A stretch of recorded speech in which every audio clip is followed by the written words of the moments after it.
And we are live. We have a good one for you tonight, ladies and gentlemen. Joining me tonight is U.S. Air Force former Special Agent Walter Bosley. And Walter, welcome to the Alien Scientist channel. I just got finished reading Walter's book. I read Shimmering Light, which was the book you wrote about your dad. And your dad was also U.S. Air Force, and he was interestingly connected to some of the events at Roswell per his story and some of his revelations to you. And we're going to talk about some of that tonight.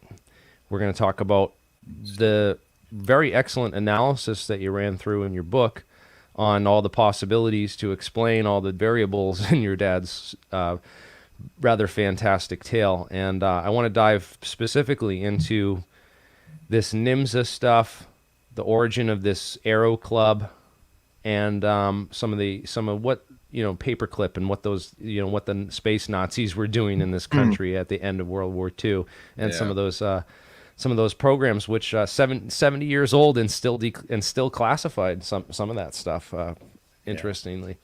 Wow. First off, it's an honor to be here with you, man. I enjoyed you and Mirage Men, and I tune into your channel live. I encourage everyone to go and subscribe to Walter Bosley's channel. Let me find you on here. Well, hey, it's cool to be on here with you, man. So just as much for me, from this end, because I like the stuff that I like the way you're looking at things, and the guys you work with, you're investigating this stuff, you're looking into this stuff to see if these things can work, these things that get talked about so much, and I think sometimes assumed that it works. It might not, and people talk about things and they don't think about testing them. So. Right. It doesn't mean they didn't try them. That these ideas about so one example is we know that the Nazis were working on. There's rumors anyway. We about this Nazi Bell technology, and then we had that Kecksburg UFO case in Pennsylvania, in 1965, December 1965. That acorn-shaped craft that looked an awful lot like those Nazi Bell experiments that crashed out in Pennsylvania. Yep. And I was doing some research into the sort of history of, rotating superconductors, everything I could find going way back. And I found some stuff going back to the 60s. In 1966, a guy named Bryce Dewitt, and I'm putting together some stuff on this actually for, are you following at all what's going on in the mainstream with this? What are your thoughts on that UAP task force? And what's going on with that? I've been on the skeptical side that this is going to be anything really revealing of anything. Like, I don't think this 180-day report is going to say anywhere near what people are hoping it will. The idea that it's going to be some type of disclosure. This is the kind of thing that the military has done since air power, ascended to dominance in World War II. If you recall, Billy Mitchell, I think, was court-martialed over pushing the insistence of air power, over naval power. And in those days, I mean, he was bucking just the way things were in the military. And then World War II came along and proved the air supremacy. And since then the military has taken what's going on in the skies and what's reported very seriously. So hand in hand with all this UAP stuff, the folks that say, oh, this is new, they've never taken it so seriously, that's ridiculous when you really pay attention to the history even for 5 minutes. So I think what's going on with the UAP thing is, and this is my opinion, is that the military is developing and testing new technology, and that's what's really going on with these things. And not just our military. I think militaries of other nations, and we always kind of, tease each other with this stuff, and we will tease our own people with it. Just to, if you want a reaction, an honest reaction from personnel to some revolutionary platform of technology, well, you're going to expose them to it without them knowing that what it is, that it's our own, that that it's even something that we're developing or we're going to have in our arsenal, because you want to see that reaction. You also want to see how they will, not just the emotional reaction, you want to see how they're going to respond under pressure of experiencing this thing that is unexpected. So I basically, those are the things I think is going on with this. Really, this is not an ET thing at all. I don't think. I think it's a technology thing, and that's fascinating, because if they're developing these kinds of things that people are seeing, that are, the way it's maneuvering and the speed, that's pretty cool. I don't think it's disappointing that it's not ET at all. Right. I think I agree with you there. And I see a lot of push towards, the same kind of thing that we saw with the CIA was doing back in the 1950s to cover, top secret aircraft, like the U-2 spy plane, for example. Excuse me. The U-2 spy plane, they said was responsible for a good number of UFO sightings, that they later went back and tracked UFO sightings and corresponded to the flight logs of U-2 spy planes. And they said that in their upper atmosphere, they'd reflect off the sunlight, even after nightfall. And so people were seeing these lights when it was really the sun reflecting off these really high altitude U-2s and causing UFO sightings. And I thought that was interesting, because in light of Mirage Men and some of your revelations, that a whole new look at ufology, as from a debriefing standpoint, and the fact that they knew that there was stuff flying around. Obviously, there's reports of things that have been flying around that kind of defy the technology of the time, like the Foo Fighters during World War II. Mm-hmm. We really don't have anything today that can explain those, that in terms of technology. But these things were still cited, and they were taken seriously by the U.S. Air Force. And I think that's interesting too in and of itself, because some of these things that you come up with this explanation that it could be all explainable by our technology and our stuff that we're working on, and then UFOs is just the cover story, but it doesn't explain everything. It doesn't fully explain the whole picture. Right. Well, I have this. I've been saying this for a few years. My personal perspective on this is I break it down to you have legitimate UFO reports, not all UFO reports, because let's face it, there's a lot of people who will say they've seen one just so they can say they've seen one, so they can be part of the fun. I'm talking about legitimate UFO reports. I would say that 90% of them are explainable by some type of classified secret human technology. Now that leaves 10% not explained by human technology. And within that 10% falls your extraterrestrials, okay? Which, by the way, I totally accept the belief that extraterrestrial civilizations are out there. To me, it's illogical to think otherwise. And I do believe that they've come here and they continue to come here. I have no problem with the ET hypothesis, as such. My only problem is when it's the immediate go-to for everything. Now, think about it. Go back to that 10%. Let's say only, 1% of UFO reports, out of 100, one report out of 100, legitimate reports, would be an ET craft. Well, you only need one, right, to prove that the ETs exist. Now, back in 2019 or 18, I think it was 19, MUFON for Existence reported that there were 5,000 UFO reports in April of that year, I think. Now, under my formula, only 500 of those would be, right? Yeah, 10% would be not explained by human technology. Okay, but that's still 500. And if only 5 of those were ETs, that's 5 ET craft in a given month. So, when I say I think 90% are human technology, that's not ruining the ET hypothesis at all. I think it's just being more realistic. No, I agree, and I think I like your approach, and I want to discuss some of the things that you went over in your book. Mhm. But my whole thing is the technology side, and saying, well, if this technology exists, it Right. must be explainable and must be referenceable to the time period, and producible from the Hmm. time period. So, we're looking at replication efforts and a lot of the experimental side of this, which is attracting a lot of home hobbyists and enthusiasts in that regard, which is awesome because it's opening this up to, is this actually real from the just the scope of talking about it to actually testing it. Hmm. You sent me some pictures here. I'm gonna do a screen share, I think, and bring up some of these photos.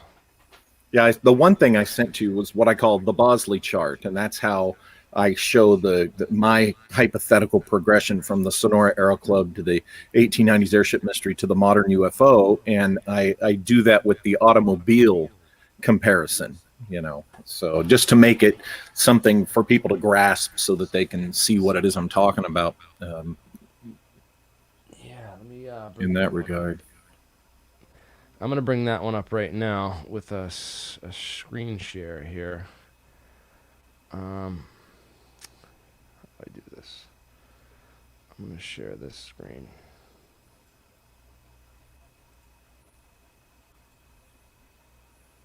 All right, there we go. Yeah, so I got your graphic up here that shows the progression from what the Model T was to the Buick to the Porsche. You Hmm. know, very interesting stuff. In terms of engineering.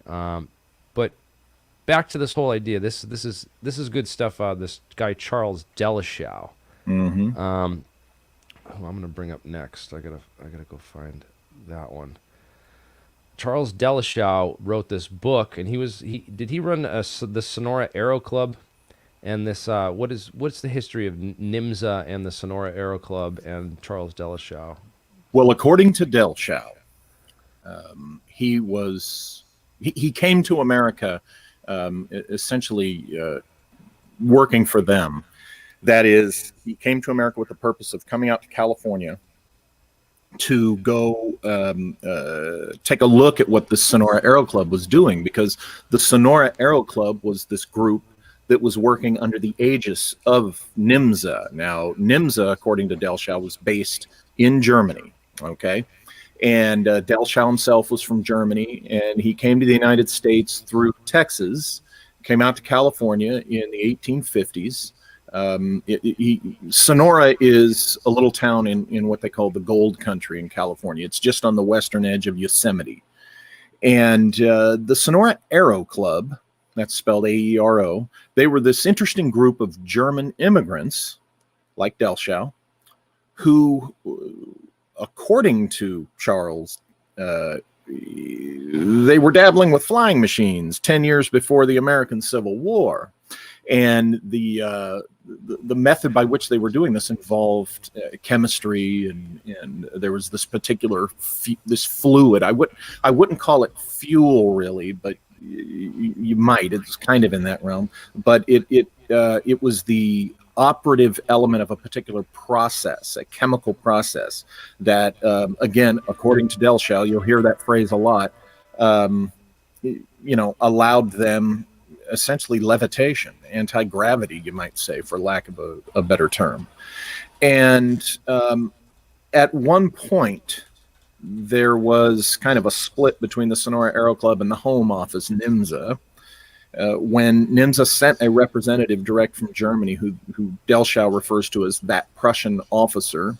Nobody liked him, and the group was not happy with NIMSA's interest in constructing these flying machines for military purposes.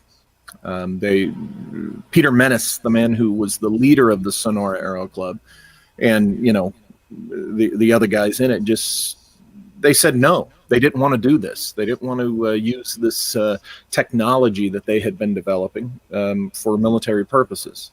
So shortly after that, interestingly enough, Peter Menace dies in an explosion during a flight test. and that is ostensibly the end of the Sonora Aero Club. And Del Shall returns to Texas, where he puts down roots, and he doesn't start writing about this and doing his famous art books until the 1890s. He starts putting together this book, this amazing book of all these colorful illustrations of the actual arrows that the Aero Club built in the 1850s, 4 decades prior, and even those that were on the drawing board, you might say. And he continued. He had a diary, but he did these illustrated books up until close to 1923 when he died.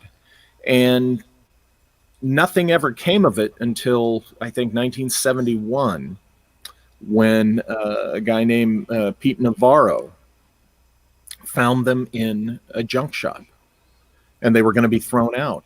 And he bought some, and a local museum bought others, and that's when, people started noticing Del Shall. But for years, he was essentially, in a couple of art galleries locally, and the story of the Sonora Aero Club started to emerge, some years after that. And now we have this amazing book put out by the Stephen Romano Gallery in New York that is really the best book. It shows all these illustrations that you're showing here, I believe, are from the Romano book. And it's just an astounding book. And it was in that book, looking through that book, that I found the bell in one of Del Shall's drawings done prior to 1923, possibly back in the 1890s. And it was his depiction of the propulsion system that Peter Menace designed and invented for these arrows. And it is, in all its elements, kind of a proof of concept working prototype of the Nazi bell. It's interesting because there's that whole Monika Shastra, which has one of the craft in it. It's like the same thing, but in India. Yeah. And apparently the origins of it are a little weird. Apparently it was written by some guy through channeling, that he just saw these things in a dream or something. That there's no actual source for them or proof that they were actual real craft or anything real. But one of them describes a rotating liquid metal. Mm-hmm. And that's super interesting. So I've been doing a lot of research into this since, probably 15 years. I've been digging into, any kind of history of using liquid metal in propulsion systems. Ever since hearing that whole story of the TR-3B from Edgar Fouché. Edgar Fouché used to be a regular on the show back when he was still with us. And we also dove a lot into some of this Nazi Bell stuff too. But this predates all of that, if this is the case, and would show there's origins for this idea that go back, to the 1920s, if not further. If the dates and origins of this stuff is legit, which I have no reason to doubt that it is currently, that the Sonora Aero Club existed and that they were a fantastic group of hobbyists, enthusiasts, engineers, people of the time, like Jules Verne or Louis Roda, who were just coming up with new ideas using what was available at the time, sort of this steampunk, techno Yeah. techno punk of the era. These guys were basically they were engineers and designers who were dreaming of a future that didn't exist yet. Right. They didn't have SR-71 Blackbirds, and it was just before aviation. This was in the age of ballooning and Zeppelins and dirigibles. So, yeah, this is interesting stuff.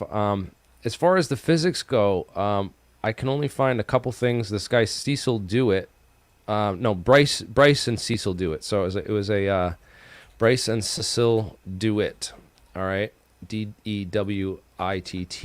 They were a husband and wife team. They were out of, I think, where were they out of? John Hopkins University or something like. It's one of these small universities down south, and they were involved in a lot of this research. I have pictures of this is Bryce Dewitt right here. I have pictures of him at his wife and Townsend Brown. That's Thomas Townsend Brown, and that's Cecil Doit and Bryce Dewitt. Both of them went down to this laboratory tests and took part in these tests apparently. And this is from the Bonson Labs, 1956, and there's a picture of them all drinking champagne and celebrating after these tests in 1956 on some of this technology and stuff. And this leads those guys like Greer and Schratt down that road to saying, that the government figured out anti-gravity in the mid-1950s, and then we've had it ever since, and this is like a whole secret space program, and it's been, covered up ever since. And kind of, it's interesting because this whole debate over whether this effect works in a vacuum or whether it's real or not, it kind of goes on and rages on today in this whole M drive business, which, there was a recent article that was put out. We had Roger Scheuer actually on last week. We had the originator of the M drive. We had him on the APEC conference to present, and so this was a 3-day ago article. Yes, sorry, the M drive doesn't work. So all these physicists are coming out saying the physics are impossible and it doesn't work, and this kind of like, where have we heard this before? Yeah. This is a 70-year-old raging debate that's kind of gone on, and it goes back to these physicists, Bryce Dewitt and a guy named John Archibald Wheeler, if you ever heard that name before. Yes, I have. I'm not too familiar with the details beyond what I've heard you talk about. Right. So just a brief summary. Wheeler was Feynman's PhD advisor at Princeton, and he was a wizard at metallurgy and understanding metals and the physics of metals. And he was one of the top consultants that was used by Battelle. And the problem is that he would never visit Battelle. He wouldn't leave Princeton. He didn't like to travel. He didn't like to leave home. He just was happy in Princeton, New Jersey, and that's where he stayed. So they had to send liaisons and stuff to work with Wheeler. But Wheeler was he's been on numerous. They were involved in something called the Battelle Rencontres, which was this 1967 lecture series that was put on by Battelle to sort of, advance all of our understanding in physics and math. So it's important that, to understand that these contractors and the top aerospace people working on this, Battelle's considered by, researchers to be one of the top people that are in the know of anyone that's been in the know. They're one of the oldest, and they're one of the leading experts in metallurgy, and had the contracts with Wright-Patterson Material Command to do the kind of research on, if anyone had access to UFO metals or debris, it was Battelle. And to show that they're in 67, they were working with Wheeler and Dewitt to advance our current understandings of physics with this Battelle Rencontres lectures. And it was basically this. They took all the experts and all the smartest people in the world at the time in physics and had this sit-down conference to talk about the future of physics and where it was going. And I think a lot of these things were right on, except for somehow string theory took over right around that time and sort of derailed all of. I feel like it derailed all of the quantum gravity research that they were doing, and I almost am one to call a conspiracy in physics over this. But I haven't done enough research to really make a case for that. But it's certainly been in the repertoire of what people have said about what's going on in modern physics and the path that we should have taken but didn't. But there was a lot of interesting physicists that were involved. All the LIGO scientists were involved with Bryce Dewitt and John Archibald Wheeler. But yeah, this isn't my show, and I don't want to take the floor. So, but I wanted to point that out in the physics literature, trying to trace this back to the people who are working on anti-gravity, and that sort of X research at the time, it's definitely these two physicists who are closest that I could find connected to any of this stuff. But again, I've gotten other names of German physicists, but I haven't been able to really track them down and get documentation and then translations and stuff. We got to get Joseph Farrell on here. Oh yeah, because there's technical things that I think you and he would speak the same language that I don't speak. That I'm kind of on the periphery of, and he has some very interesting, intriguing thoughts about all this stuff for sure. It's interesting because if there was a secret space program, you know, this seems like the most likely candidate. Let's talk a little bit more about the secret space program that you spoke about in your book, Shimmering Light. Let me bring up that book, Shimmering Light. So here's the book. What a weird name for a book, man. I was like, what the heck is this going to be about? A story of Paperclip. Kind of throws a bunch of things out there, right? People wonder, what the hell is this about? And then the House of Anu. I thought this was going to be a big theme, but it was really not even mentioned hardly at all, but like maybe a couple pages. Lost in an MK Ultra house. Why'd you put that in the title? I don't know. Why did I put the House of Anu? Yeah, because it has a folkloric connection to the Tuatha De Danann. They are the children of Danu, according to some interpretations.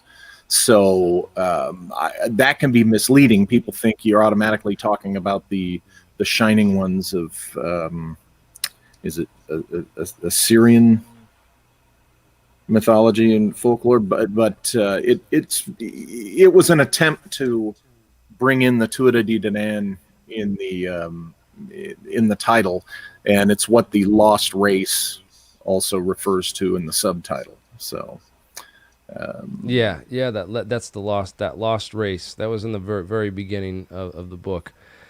Interesting stuff. This whole idea that, you know, your dad, I don't want to reveal too much about the book, but your dad was trained in flying helicopters underground. Possibly. Yeah, that's he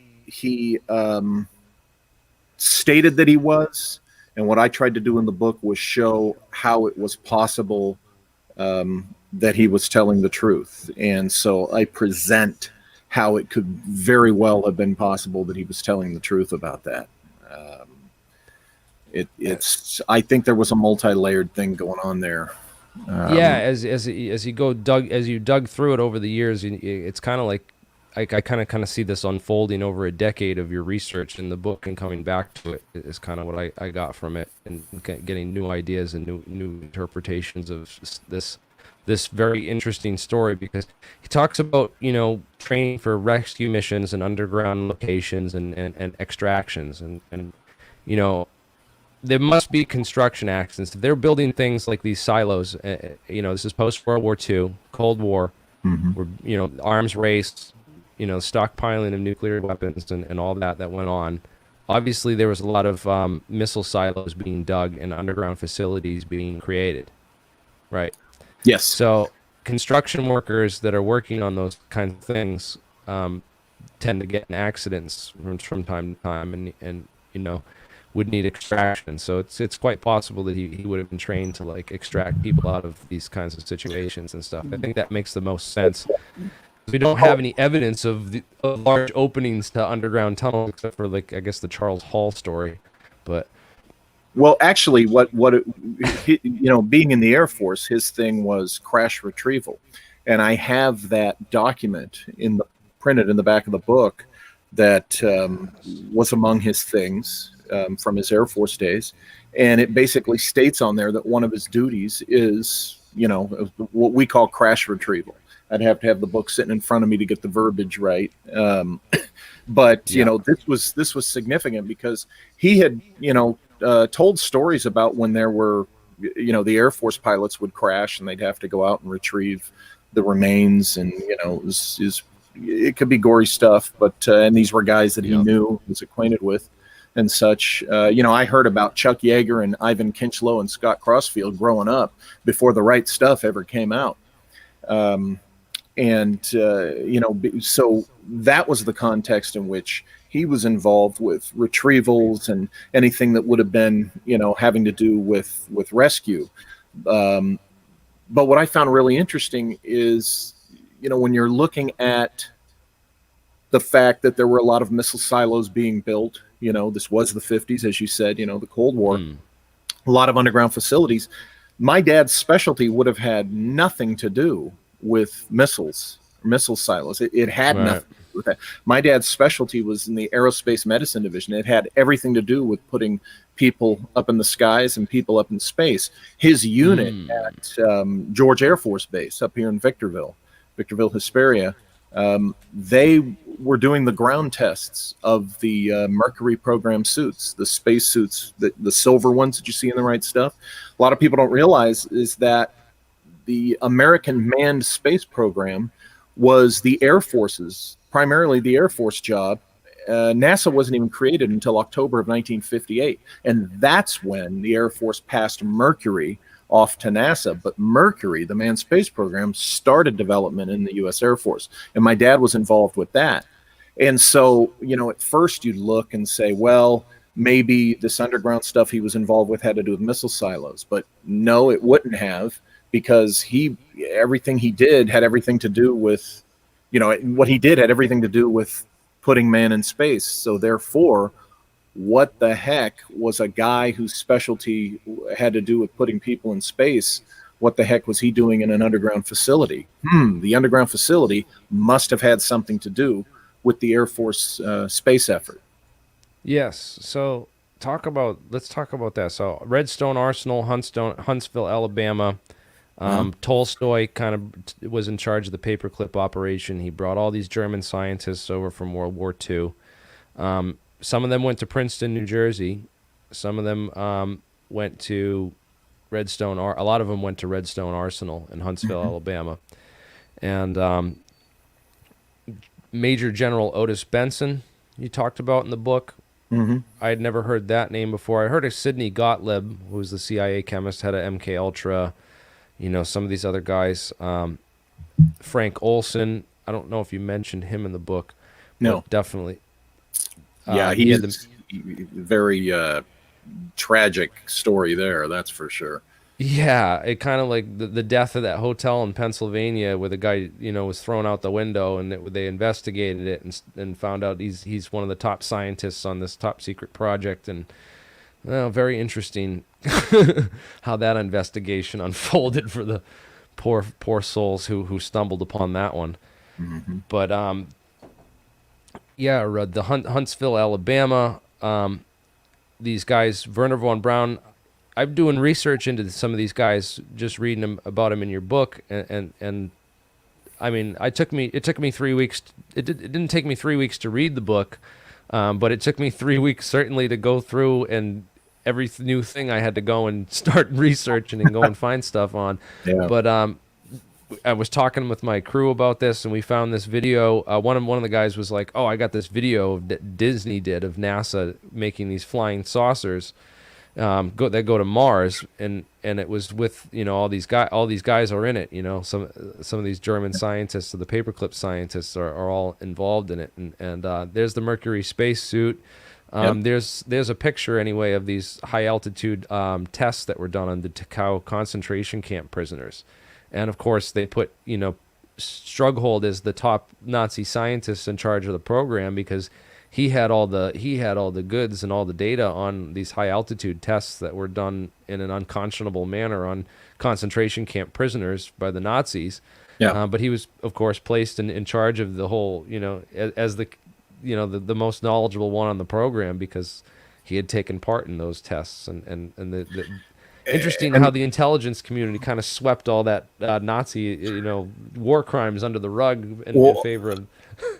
I remember my dad back in the 70s telling me about, they had to watch some of those old Nazi films of the, because the Nazis took movie film of these tests, putting people without pressure suits in an altitude chamber just to see how they die and how fast they die and that kind of thing. And I remember my dad talking about seeing those. And when I was doing research on the book, I found out that, I was able to corroborate that indeed, anybody that would have been involved in aerospace medicine in the U.S. Air Force, they would have watched the films that the Germans took. And of course they were highly sensitive, because now they got all these guys working for the U.S., starting less Right. than, after the war's over, they're out in public. This is just less than 10 years after the war's over, and these guys' names, they're being bandied about in the press, and they're being, Right. Oh, these are our scientists working for the Air Force. And pretty soon it did bite them in the ass, because it did. Diligent journalists started putting it out there that, oh yeah, well, this guy also did this when he was a Nazi. And but that was good intelligence for them to use, and it was. Obviously you can't get that kind of intelligence without committing war crimes. Again, at least not on humans. You could get it on monkeys and stuff. But this was remarkable for its intelligence value, and it just shows the lengths that they went through to cover up that for the intelligence. Right. But yeah, that was shocking to me, because I had no idea about that, and I was like, I'm like, I got to look this up, because I actually played a Dachau concentration camp prisoner as an extra in Shutter Island. Oh wow, okay, cool movie. It was filmed in up here in Mass, and I was just on Craigslist one day looking for work, and I saw that they had a casting call, and I went down and oh cool, I bet that was fun. So I got to be in a movie, and I got to play a Dachau concentration camp prisoner. So, I was there on set in Taunton, Mass, at these Whittington Mills complex where they filmed it. This old World War II era building. I went and printed out like histories, because everyone's sitting around on set with nothing to do. You're all in costume, all in makeup, and you're just sitting around waiting. Yeah, I know. Yeah. Hurry up and wait kind of a deal, So I printed out all this literature so that people could read about it and learn about it, and that's how I knew about Dachau. But I had no idea about, all that went this deep with all this stuff. But that's kind of crazy, man. So they must have... it's interesting how the lengths that they went through to keep that secret and stuff. And I'm putting together all this in a report, which you see here on my screen. I'm putting together a slideshow with a bunch of stuff. This is going to be an intelligence debriefing that I'm going to review for the Senate Select. It's going to be basically like I'm designing it to present to the Senate Select Intelligence Committee on UAP. Okay. To debrief them on all the history of all this stuff, so that they can know what to look into.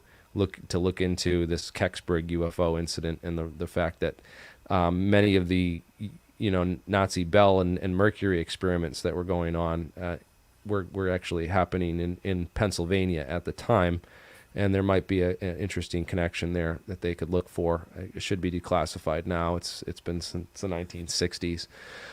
We know enough about it. The way the classification system works for the United States is, first of all, we do not have an automatic declassification, of course. Anything that's classified has to be consciously declassified, or it can remain classified forever, even if it's not logical. Even if something that clearly is no longer a secret, the material can still remain classified. So, but that's not always the case. It's interesting when you think, the farther we get away from something, that it remains classified. You have to wonder, what about this is still a big secret, or what about what they did with this is a big secret. So I find that interesting. It's either it worked or it didn't, right? That's the way I look at it as an engineer, as a scientist, right? It's either this thing worked and it really flew, and then it crashed out in this field a couple miles away in Kecksburg, right? And caused this UFO incident, which they covered up kind of semi-successfully. But now, like, you can't cover things up forever, because as more pieces of the puzzle start coming together, people start.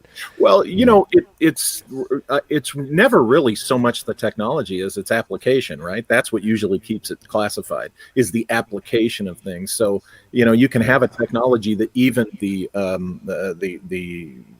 open source world, the civilian world, is out there playing with and developing. But if the military is applying some form of that technology towards something sensitive, they'll just go ahead and keep their total application of it classified, even the unclassified part in some instances, because of the application. They'll just go ahead and put it all under that. And that's where we get into those funny things where we say, hey, wait a minute, this is out in the civilian world. Why?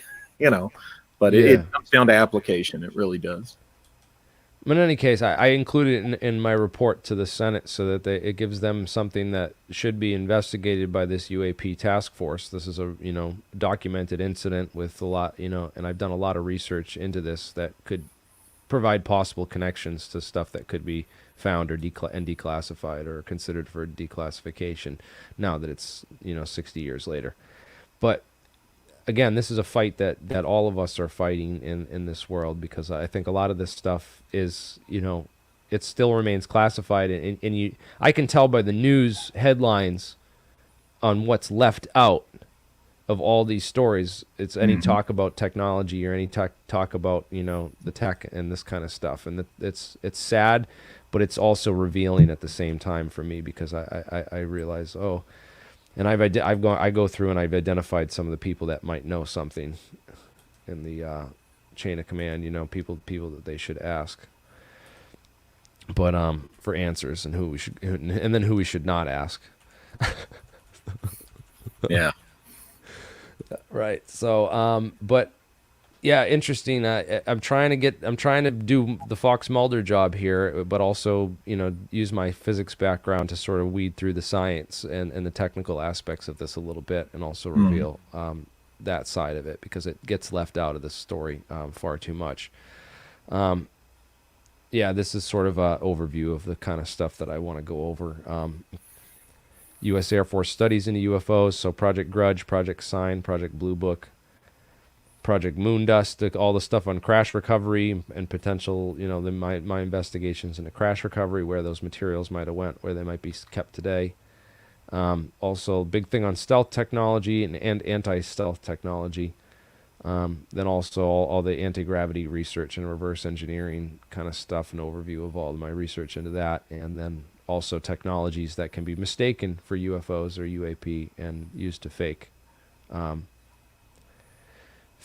encounters that might look alien, or fake alien invasion type scenario kind of stuff. So I think, I don't know, what would you recommend that I would add to a debriefing? Say that you had to put together a debriefing for your senator in your state, and you had to include everything and kind of give them an overview, a bird's eye view of ufology and the subject.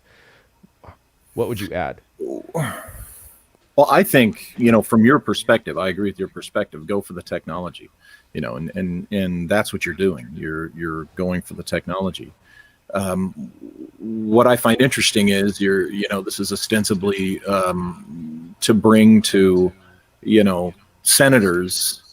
And the interesting thing is there are senators that know the answers to this to some degree. And it's almost like bringing it to the people who work around or for, or with, I should say, the people that already know the answers to this. So but so much of it's hidden through obscurity. That's kind of why I included that last slide. I wanted to put a little bit more on that last slide, because I feel like there's so much counterintelligence game being run right now on this whole field to sort of obscure that history and destroy it, essentially rewrite it. Take away the UFO term altogether, and now it's UAP, and lots of interesting things going on from intelligence perspective. Well, you worked in. Let's talk about. Tell me exactly what you did in your work. I want to hear more about that.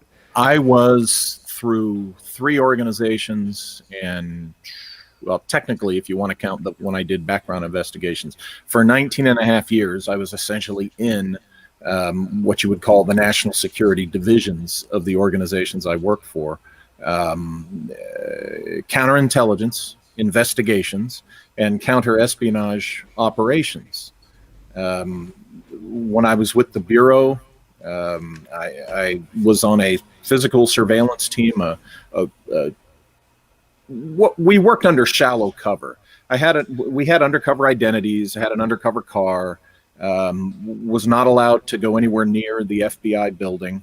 This was in San Francisco because I worked under a shallow cover. Now, what does shallow mean? It means that Walter Bosley got to go home every night, and be Walter Bosley. That's, the cover I had was enough to backstop who I had to be during the day when I was on the surveillance team. And primarily our targets were KGB, GRU, and GRU agents and officers and any associates that they had out of the Soviet consulate in San Francisco there, the then Soviet consulate.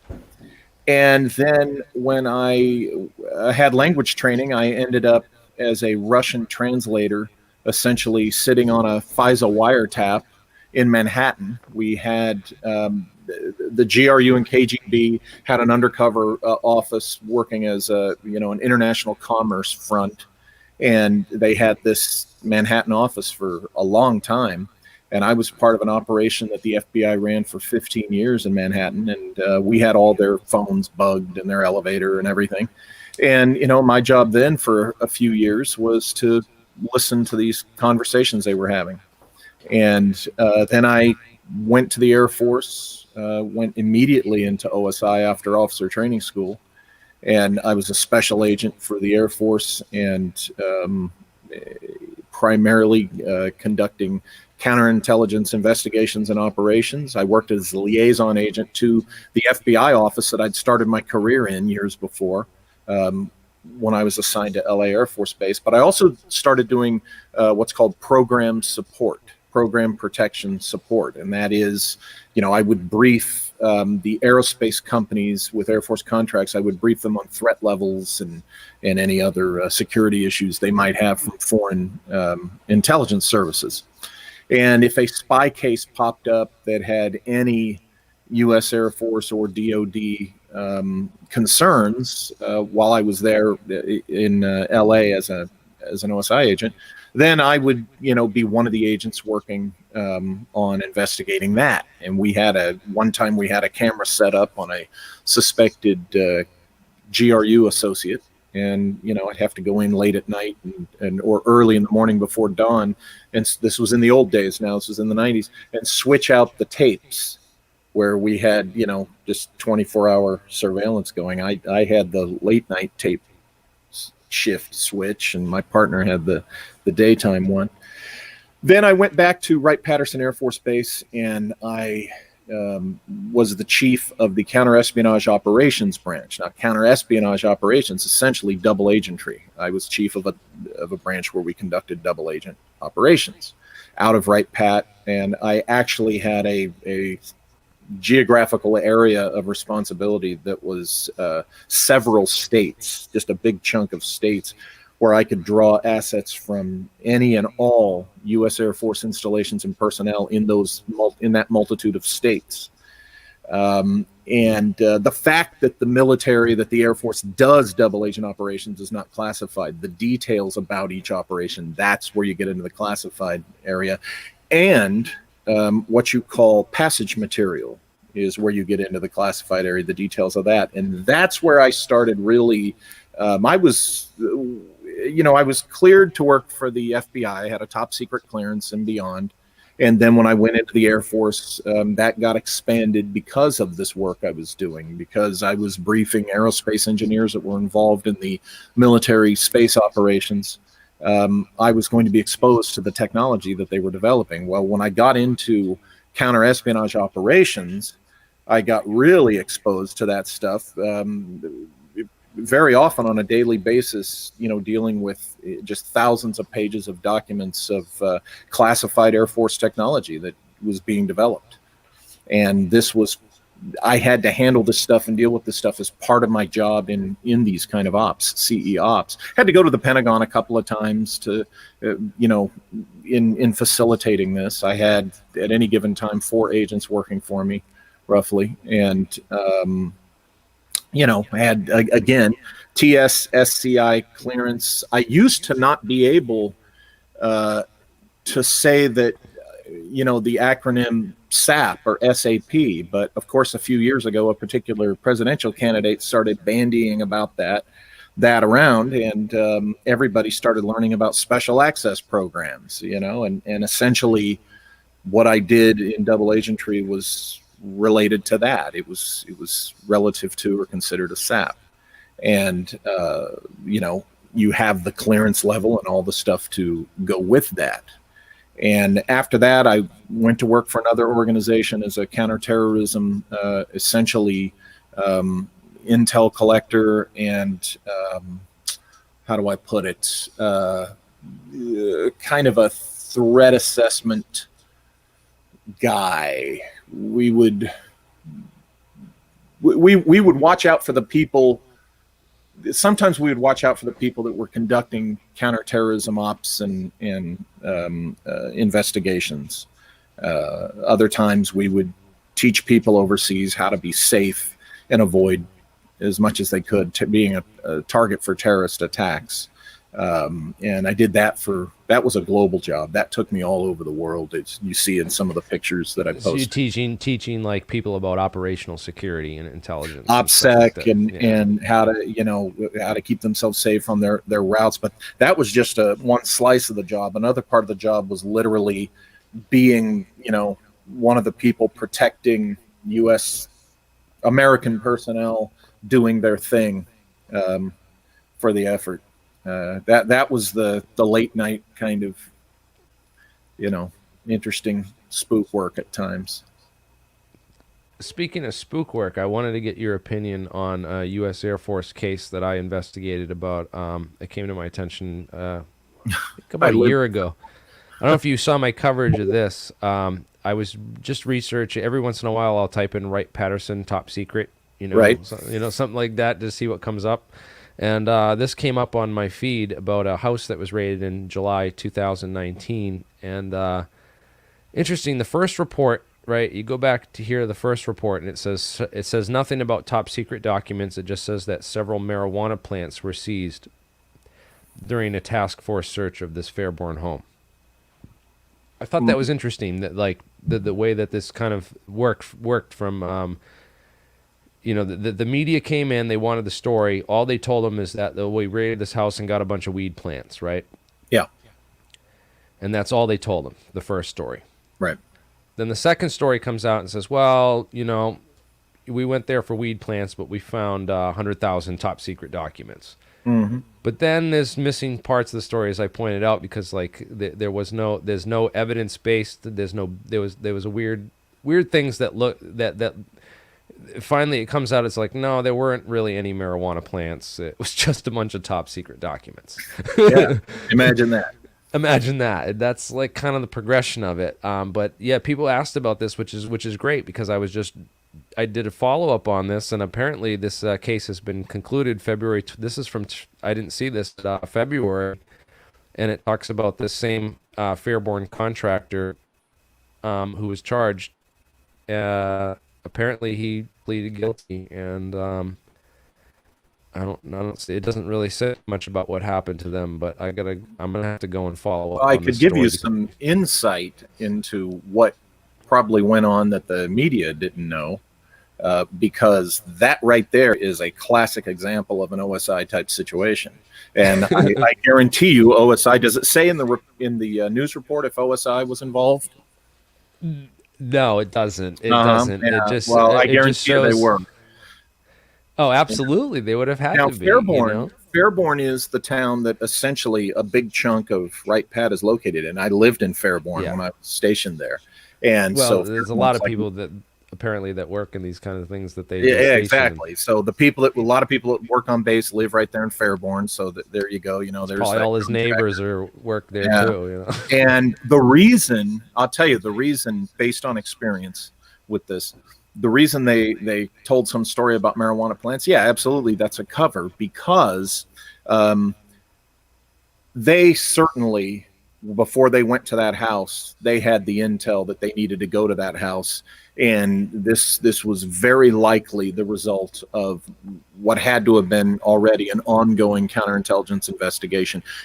They might have been watching this guy for up to a year. You don't know. And then when they finally decided to go in and raid the house for whatever reason, and that's just, you know, one possibility, you know, that they were looking at him that long. Now, yeah, they'll give a cover story. You know, oh yeah, it was marijuana plants, because they either knew or had to be sure of the situation, but it could be they might not have been sure if the guy was associated with foreign agents working locally, see, or which foreign intelligence service he might already have been acquainted with, you might say. So they don't want to tip off those guys. Yeah, it's interesting. So you know, they come up with something else that they're looking for. Well, this story's been buried. It doesn't say anything about, you know, it doesn't say anything about the marijuana plants in this final. You know, Right. I want to know what happened, Yeah, because I went and looked up the police report, and I looked up all the Yeah. information and the evidence summary, and none of the evidence went to the evidence locker. It all went someplace else. Right. So, Well, for instance, when we do, because usually when there's a bunch of marijuana plants that are taken, they bring them to the police station.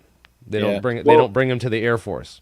in a counterintelligence situation, a counter-espionage situation, one agency will get any cash that's handed over to the person, and another agency will get the trade craft. In our case, the FBI would get the money that any of our double agents were given, and we would keep the trade craft.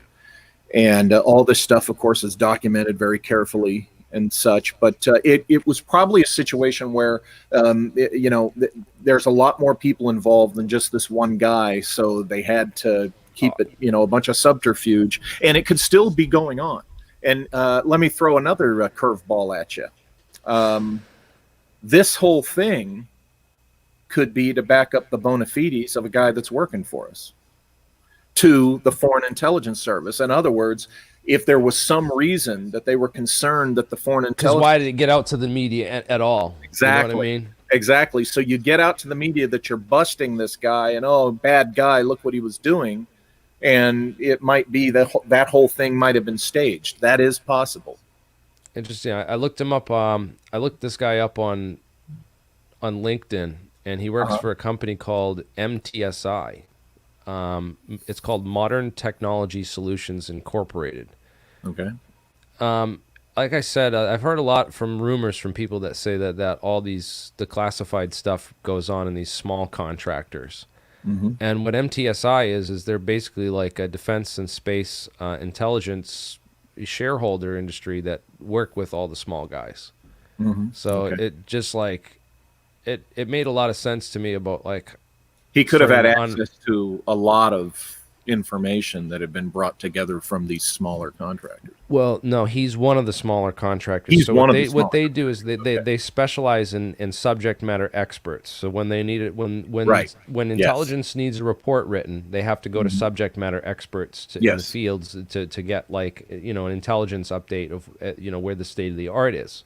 Yes. You know, so they have a whole list. So this company is what they contract that report out to, and they go through and they say, all right, well, we'll look at our relevant subject matter experts, and then we'll go and hire these people for this particular job that we have to put together an intelligence summary report on this, and they'll go and what Isaac is he was a subject matter expert who was working as a postdoc student at Wright State University for the ultra-fast photonics and terahertz research lab, which kind of goes with your story of you know, that we're trying to send a message to the, you know, the Foreign Intelligence Service that we're taking this kind of this research very seriously, that we won't even let these guys take their documents home with them or their research home with them, because that's basically what he was doing. He's doing research as his postdoc at this Wright State ultra fast photonics lab. And he was doing research at this and taking the research home with him that he shouldn't have been. He should have been leaving it all at the university as Yeah. part of part of their whatever they have. They must get contracting and money from the Air Force and stuff because they're right next door to the Air Force. Sure. And right other back. than the spooky options I can offer, it could be exactly what it is. This knucklehead could have brought home classified, unauthorized, and he might have had some type of criminal intent. So it could be what's reported. You have to remember that. Yeah, and we're going to investigate this a little further now that the documents, now that the case is settled, and he might even be able to talk about this a little more. I'm going to see if we can't reach out to him.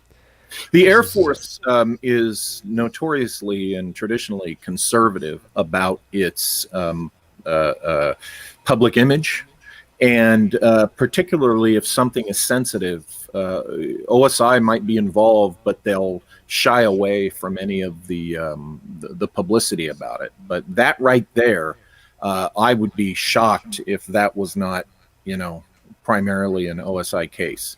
I'm pretty sure that was probably an Air Force OSI case with FBI involvement, because this guy's a civilian. And when I found that, I was like, "Ooh, look what I stumbled upon today." This is like, this is why it helps to just research. Research means you type in the same search terms over and over again every day, because something new comes up sometimes, to see what else is new. And this is one of those things. So yeah, that's great. It's awesome to have your commentary on that, because that was one of them where I was like, oh yeah. So you mentioned crash recoveries too. You ever heard of a guy named Peter Merlin? No, I don't think so. Peter Merlin runs Dreamland Resort. I just want to give him a shout out because he's done a lot of investigations into crash. He went out to these crash sites, and recovered pieces of these craft and did investigations on a lot of these classified X-planes and stuff. So he's one of the top guys in that regard of UFO crash recovery after the fact. He's not like, I don't think he was like worked in the actual crash recovery for the Air Force. He's kind of like an outsider, but he's a historian and aerospace archaeologist that goes and digs this stuff up, and very interesting. He's been interviewed on a number of channels. He revealed all that stuff about the Project Rainbow had developed that wallpaper coating for the U-2 spy plane. I have it in my report here somewhere. But yeah, he's the one that went out to that crash site of the U-2 spy plane and recovered that stuff. It was on National Geographic. There's actual pictures of the wallpaper material. They had coated this grid pattern on the whole outside hull of the U-2 spy plane to make it invisible to Soviet radar. And of course it didn't work, and it made the craft super heavy, and it crashed, and the whole project got revealed. But yeah, so how, and then what about FOIA? Do you know anything about the FOIA process and how we could get information on like a case like this, or for the Air Force, and who we should ask and where we should go? And well, I have my perspective on that has actually been from the inside. I know that if particularly if a FOIA request gets backing from a congressman, a congressperson, or however you want to say it, that the in-house, they refer to that as a congressional. And when there's a congressional inquiry, I'm telling you, for some of the folks in any office where that inquiry is aimed at, everything comes to a screeching halt, except the most dire work, because congressional inquiries have to be responded to. I think they have to be answered, replied to within 24 hours, and then acknowledged, in a reply. And then within, I think, 7 days or some really short period of time, they have to start producing results on a congressional inquiry. Now, as far as an actual FOIA as a civilian, I did one of those, and it was for, I did some to the FBI for my research into Etta Place and Harry Longabaugh, the Sundance Kid.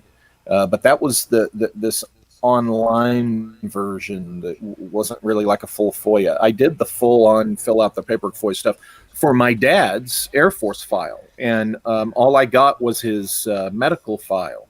I never got his actual duty file, which is interesting to me from my perspective. For instance, if you contacted St. Louis about me, I think you could probably get a copy of my DD-214, but my understanding, based on what OSI tells us, is my actual duty file, you could never get that because that's not even kept in St. Louis. You know, a family member can usually get these files, but mine, because I was an OSI agent, is kept somewhere else. It's kept in OSI headquarters because of the sensitive nature of the work, you know, that I did. So my dad's file, being only the medical portion, not the duty file, when he got out in 1958, late 1958, my gosh, you know, what would still be classified or sensitive in his file that it would be kept somewhere else, or that I can't have it? And I'm his son. I'm, you know, the one of the number one people on the list authorized. Yeah, and he's deceased. And when did he die? The 90s, you said? He died in 2008.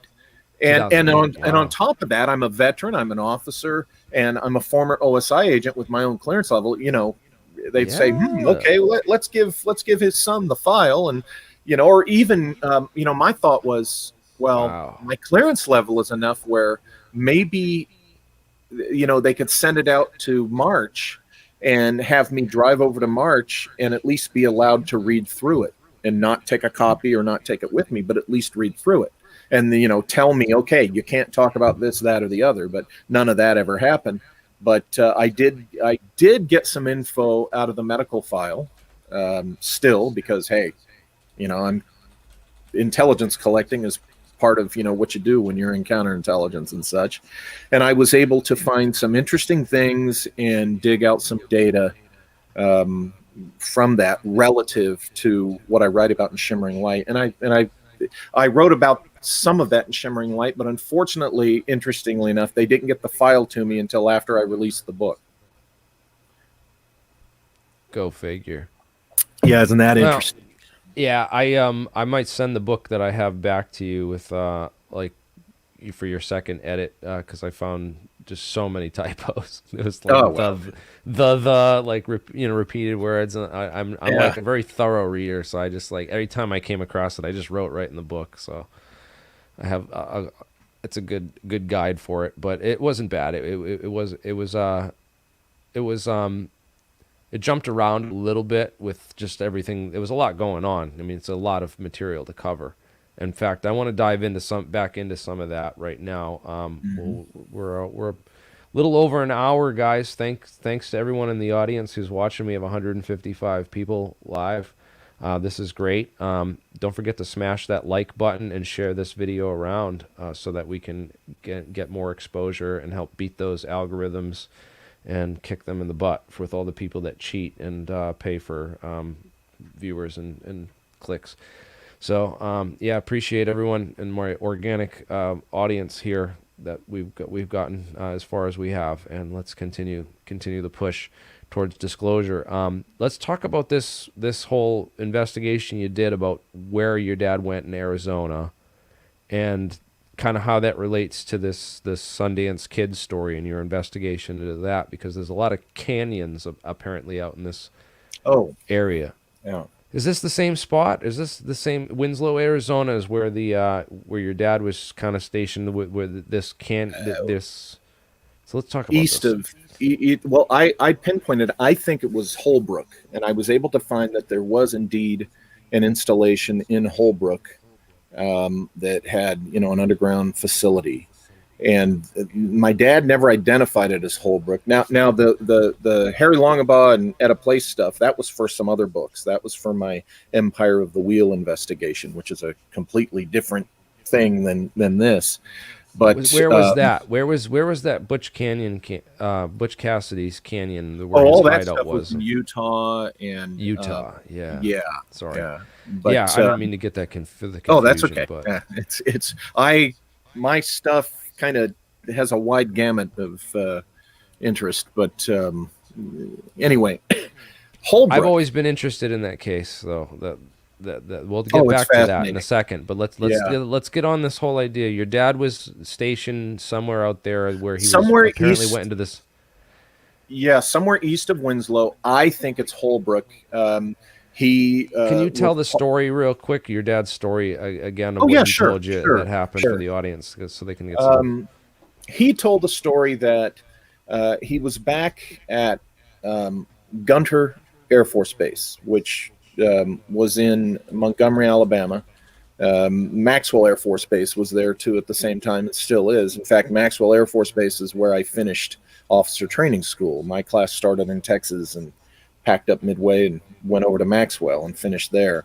So that's where he met my mom. My mom was working as a civilian secretary for a squadron commander at Maxwell. And he was back there for advanced training in his specialty, which was a physiological training specialist. And he was going to become a supervisor of his unit out here at George Air Force Base in California. So he goes back there, and at one point, he and a couple other guys whom he did not identify were told that they needed to go to fly over to Texas, either Randolph or Kelly, whichever base it was. I think it was Randolph from my research. My guess is that it was Randolph. And, as part of some type of latest development that would influence their training. So they get on the airplane, they leave Montgomery, and he said they fly for a little while, and somewhere over Mississippi is how he put it. An intelligence officer comes out of the forward cabin, explains to them that they're not going to Texas, that they're going to Wright-Patterson, but that their records will always reflect that they went to Texas, and that they would be briefed, after getting there. And so they get to Wright-Pat, and subsequent to their arrival, they are briefed on what we call Roswell. They're briefed on, what crashed. This is his story. What crashed in the New Mexico desert in 1947. And they're told that it has happened again, but the pilot of the thing is alive, and they're going to be sent out there to help find and rescue the pilot. So, he was on a retrieval team, he and these other guys, but he was on the retrieval team at George. So, off they go to Arizona, and the only way he described it was east of Winslow. And they get there. They're part of the underground search and rescue in these caverns and tunnels. And he says they encounter these people that are of this civilization that has been there for underground for thousands of years. And they come around a corner, essentially, my dad and the guy he's with, and they come around a corner, and there these people are, these subterranean dwellers, human beings, and they startle each other. And the guy he's with, according to my dad, lifts up his long gun, his rifle, and the lead guy in this group of people, these underground people they encounter, he lifts this tube, and suddenly the Air Force guy my dad's with, it's like a switch is flipped, and he just shuts off, dead, and just falls to the ground dead. And subsequent to that, my dad leaves the project, and, some months later gets out of the Air Force. And he would say for years after that, particularly when the whole Roswell incident story came out and was popularized, and they would talk about, oh, it's the little beings and stuff, he would shake his head and say, no, they were not little, they didn't look like that at all. They looked essentially like human beings that were hairless, like hairless human beings is what he described. And, he would say that they weren't threatening in any way. He didn't understand why, all the secrecy. And this story, would stay consistent, for decades, through the 80s and the 90s, and up until he died. And while he was assaulted by a former employee, so essentially he was dying the last year of his life. And when I was talking with him in the hospital, he told me a little bit more, and I go into this in the book. And it's just this wild, amazing story that he told for decades that I decided, well, I need to really dig into this and try to get at the truth. And that's what the book Sounds so similar to like Phil Schneider's story of going Yeah. in the underground tunnels and Yeah. shooting an alien, Yeah. or and fighting with the aliens. Yeah, only I Except for heard this story in 1974. Wow, and this tube, this like tube device you describe, and I've never heard Yeah. of any kind of weapon that looks like. I mean, a gun barrel is a tube, but not like what you describe. Right. And then this whole idea of these platforms and this technology that they had apparently underground, these elevators and Well, I you don't know. mean the platforms? Okay, that was stuff he was exposed to when he was out at George. The Wilsons, the mysterious Wilsons. Okay. The weird thing with the Wilsons is that they turn up in the Sonora Aero Club lore. There was a Wilson in that group. There were Wilsons in the 1890s airship mystery.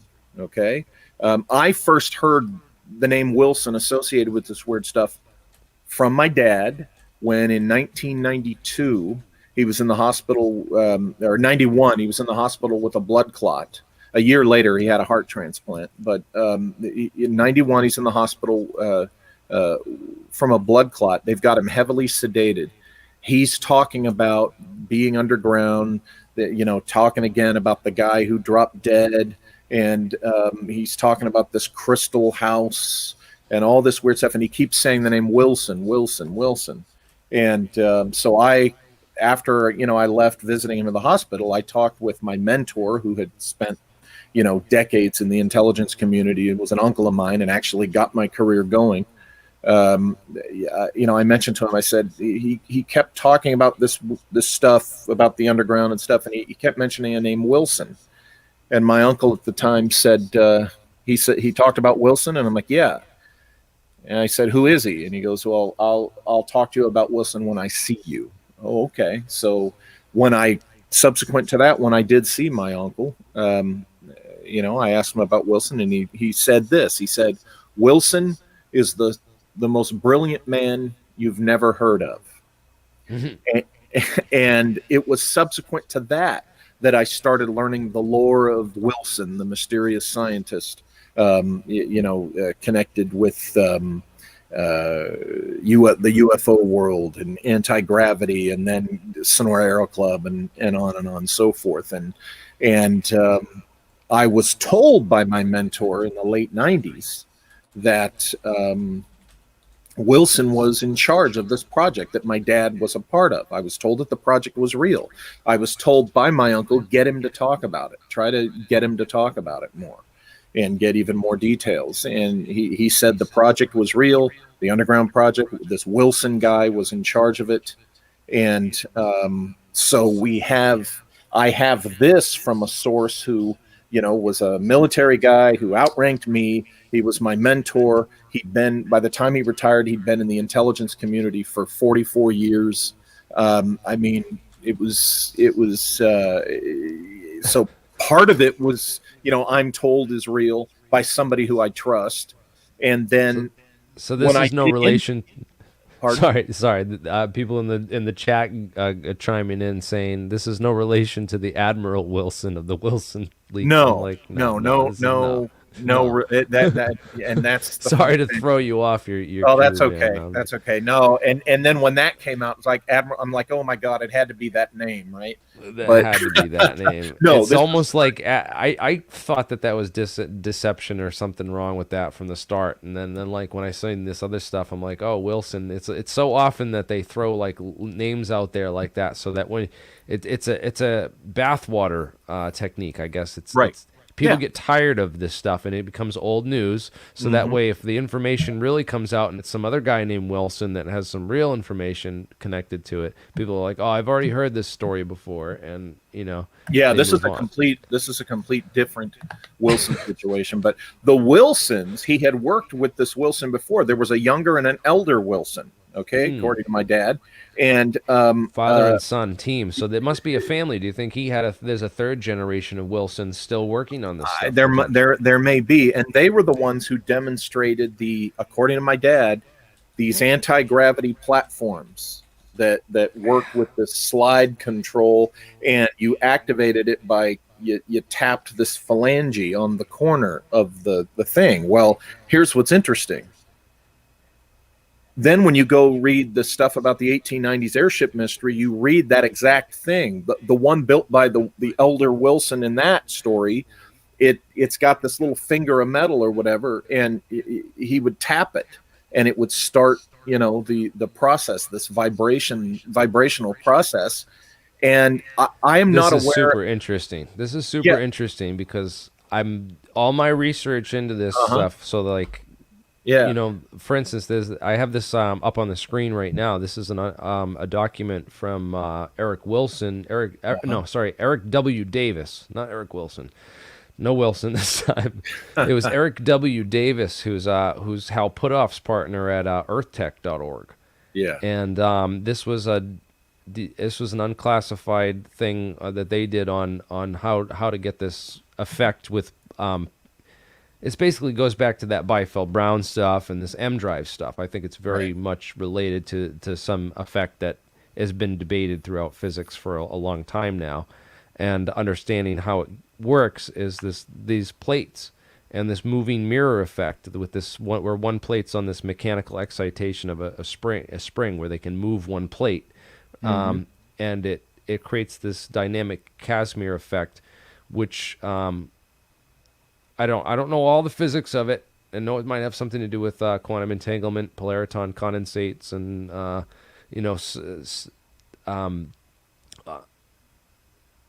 what's called polariton lasing effect, or coherent emissions. So I'm putting together a whole thing on this right now, but I thought it was super interesting that it relates to these plates and this sort of thing that could be activated by a lever, and all you would know is the lever, and you wouldn't know anything about the technology that's working. Sure.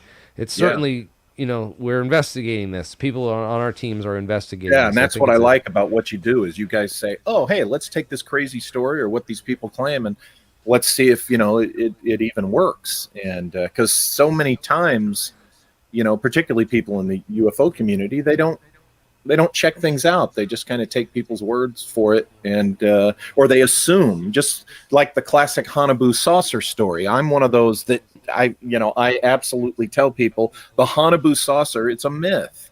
This originated post-war. It all started with this guy Ernst Zundel, who was an early neo-Nazi type of guy, and yet I have people that will get angry and argue with me, about no, but there's schematics and blueprints, and I tell them it's all nonsense. That you're putting your faith in something that it's fake, and we have this too much in the community. So it's great when you guys take something and try it out, see if it can work. Yeah, and that's what we're trying to do, man. And there's an interesting community that's kind of popping up around this, which is really cool. And it's mixing the two elements, because now we have these fantastic claims, and extraordinary claims require extraordinary evidence.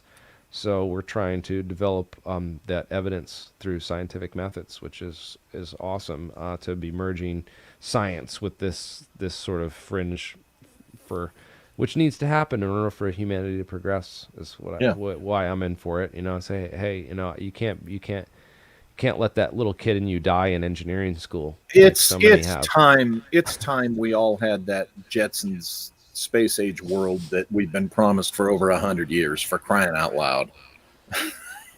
It's I mean, all joking aside, really, the common human experience should be technologically way beyond or impressively beyond where we're at now and have been. This is pathetic.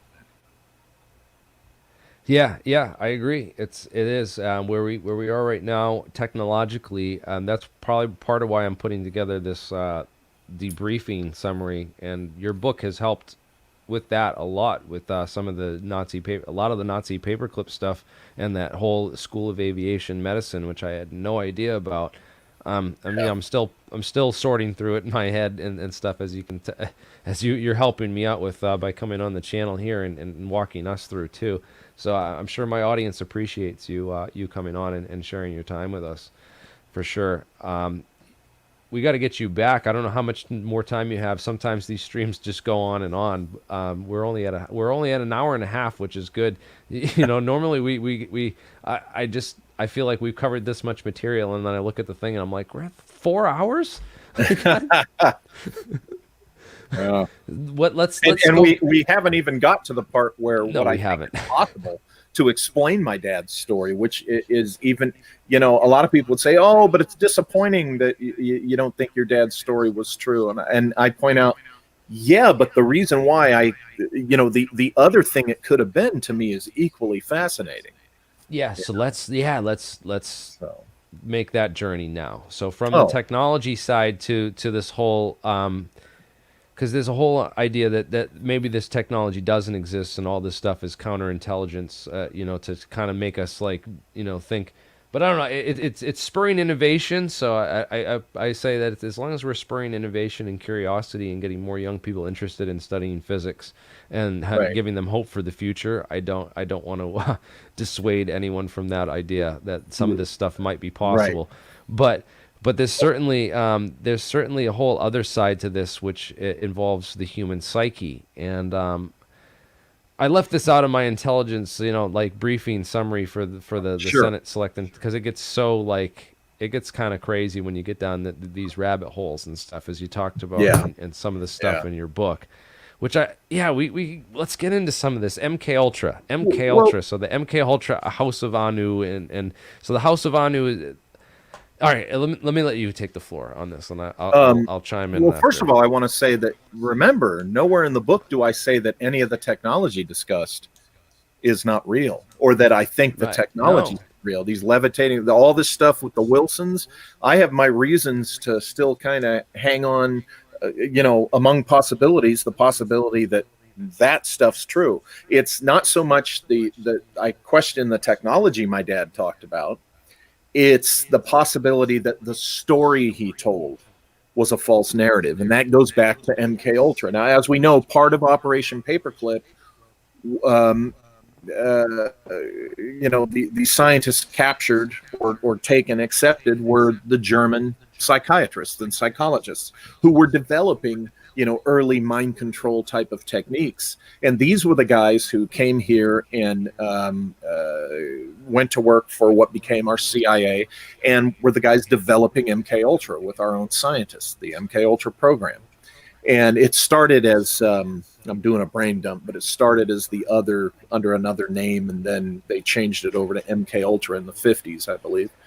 And during the course of the MK Ultra research and development in the 50s, they introduced the MK Ultra program to certain aspects, certain departments of the military branches. And the Air Forces, of course, was the Aerospace Medicine Division. That's where the psychiatric division for the Air Force is. And out of all the branches, it was the Army, the Navy Department, which included the Marines, and the Air Force.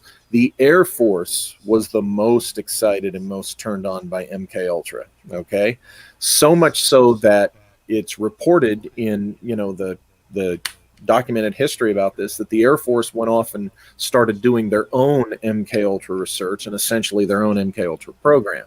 Now, what's interesting about that, if you jump ahead to the Church Committee in 1973, when the CIA had to come clean to Congress in sessions, public sessions, the Air Force has never done that. The Air Force has never had to sit before Congress and admit what they've done with MK Ultra. So we don't know to what extent the Air Force has continued to develop this, but that's a digression. Let's go back to the 50s. So here you have the Air Force Aerospace Medicine Division, their psychiatrists, really turning on to this MK Ultra technology. Okay, That was a so new era. LSD had just recently been discovered, as you point out in right, the book. yeah. So this is in the mid 50s. Now my dad goes into the Air Force in 55. Okay, and he's in the Aerospace Medicine Division. Okay, and he's got a real high clearance because he's working, space related stuff. And here he is years later telling this wild story. And I had to wonder, knowing this context that I've laid so far, I had to wonder how much of my dad's story could have been a product of MK Ultra. Right. And or just counterintelligence, OPSEC too. Yeah, telling him. Exactly. From my perspective, it could be that now, to go back to the MK Ultra program, you got who is that? Ewan Cameron, and you've shown Sidney Gottlieb. What they were really searching for with MK Ultra was this had to do with creating, training assassins and stuff. And what they wanted for the ultimate OPSEC was to be able to have an operative who, like in the Manchurian Candidate film, they could activate with a keyword. Okay, call on the phone or whatever, activate with a keyword. That operative can then go do their mission they've been prepared to do. And then when they report in, another keyword, kind of flips their psyche so that then they don't remember the mission at all. So therefore they can't talk about it. And this will be OPSEC. In their view, this will be great operational security.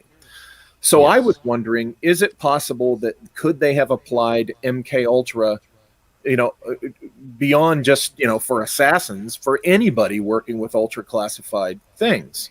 And since they were pursuing the idea of the false narrative, that is getting into the through hypnosis and through drugs, pharmaceuticals, they could get into the psyche of the subject, okay, and suppress the real experience with a layer of false narrative, so that then when they bring the person out and they're awake, that person believes the false narrative was what really happened. And this would have been, in my hypothesis, right, laid over the truth in the minds of these guys, working on these classified projects. Now, the false narrative development, they started having great success with that in the 50s. They were having success with the MK Ultra development stuff, as we know. This is known history. So it's my hypothesis that if my dad was involved with the retrieval of a craft from some other civilization, that definitely would have been classified deep and high enough. It's kind of a weird opposite thing. Classified high enough that using MK Ultra to hide it under a false narrative would be logical, would be, a reasonable assumption they could do. But let's say that he was already working with stuff in the early manned space program. What if this underground facility had to do with the early days of our manned space program? This is the Cold War. Okay. What if this space program, obviously had some type of military application? They didn't want the Russians to find out about this, the Soviets. So that would have been classified definitely high enough to say, bring in the MK Ultra guys, okay, lay over a false narrative in the psyches of these personnel that worked on this project, and put in there whatever you want, but make the story wild, so that if it starts breaking down and they do start talking about it, they're going to tell the crazy story. They're not going to tell the truth, you see. Yes. And or if they tell the truth, there's enough crazy story mixed in to discredit them. Exactly. And what I was told in the late 90s by my mentor was that they had used hypnosis on him. And, they had used hypnosis on him. This is what I told in 98, they had linked it to the phases of the moon. So in other words, yes, every time there was a full moon, it would reactivate the suppression that they had put in his mind. And he told me, like I say in the book, that it affected his emotional state and stuff like that. But he did tell me that after so many years, it would start breaking down a little bit more and he would start talking more. And that's when I was encouraged to get him to talk more about it. So armed with that info that I had since the late 90s, when I decided to really dig into this before I wrote the book, in order to write the book, what I found about MK Ultra's actual history supported what I was told by my mentor. The using the hypnosis, suppressing the actual memory, linking it to the moon. If you read MK Ultra history, like I talk about this in the book, they were always looking for some way, the CIA MK Ultra program, to have kind of a self. What's the word I'm trying, where they wouldn't have to have somebody call and do a keyword. It would just renew, this kind of renewal on the suppression. And what I was told about the phases of the moon with my dad led me to suspect that they had finally figured this out, or maybe the Air Force figured it out, this thing by linking the renewal of the suppression to the phases of the moon.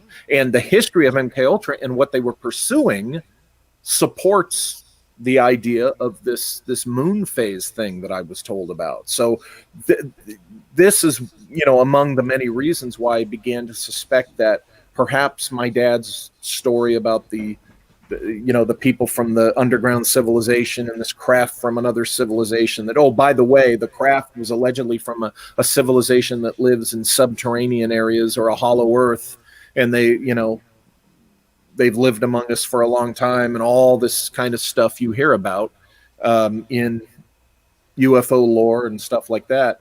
All of that could have been very much a layer and applied via MK Ultra technology, a false narrative to suppress that he was simply working on some underground facility, doing something at an underground facility relative to our early classified human space program. Maybe not as fun to think about or to talk about as a lost civilization or a hidden hollow earth civilization, but still fascinating and amazing nonetheless.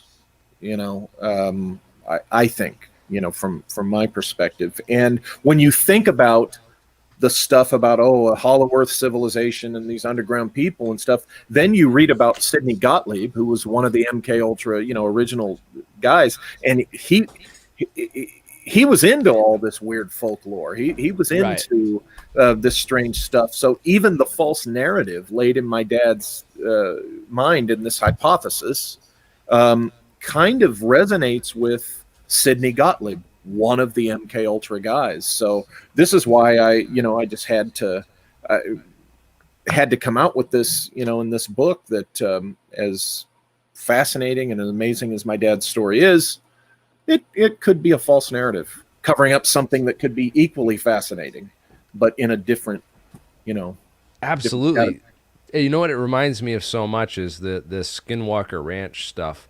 Yeah. Where they took these ancient legends, these these sort of stories and these folklore that already existed, and they played off of that. They played off of it to extremes. Like they take things. The best. That's why I always look at it. They use when you want to deal with counterintelligence and disinformation, the best methods are things that are already organic. Yeah. It's better to take somebody out there that's just full of shit and is a charlatan and full of themselves, and then prop them up and give them funding and money, than it is to try to create your own. When you work undercover to any degree, at least in the world I worked in, and you're developing an undercover identity, they tell you to stick to the truth, your true experience, as much as you can, or within reason.